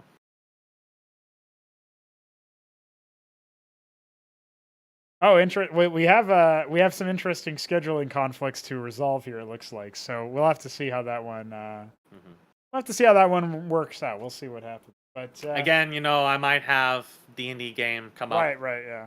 on Saturday. That's generally the hot day, and Okay. I won't know until last minute. So Yeah, that's fine. We'll all figure that out and see what can be done. But hey, this was a pretty successful tournament, all things considered. We did manage to make it through. The only remake that we actually had to do that was of any lasting amount was just Benno's net falling on the final hurdle. yeah. And then, obviously, 3 Crow just smashed him with the Kisselisks infinitely. So.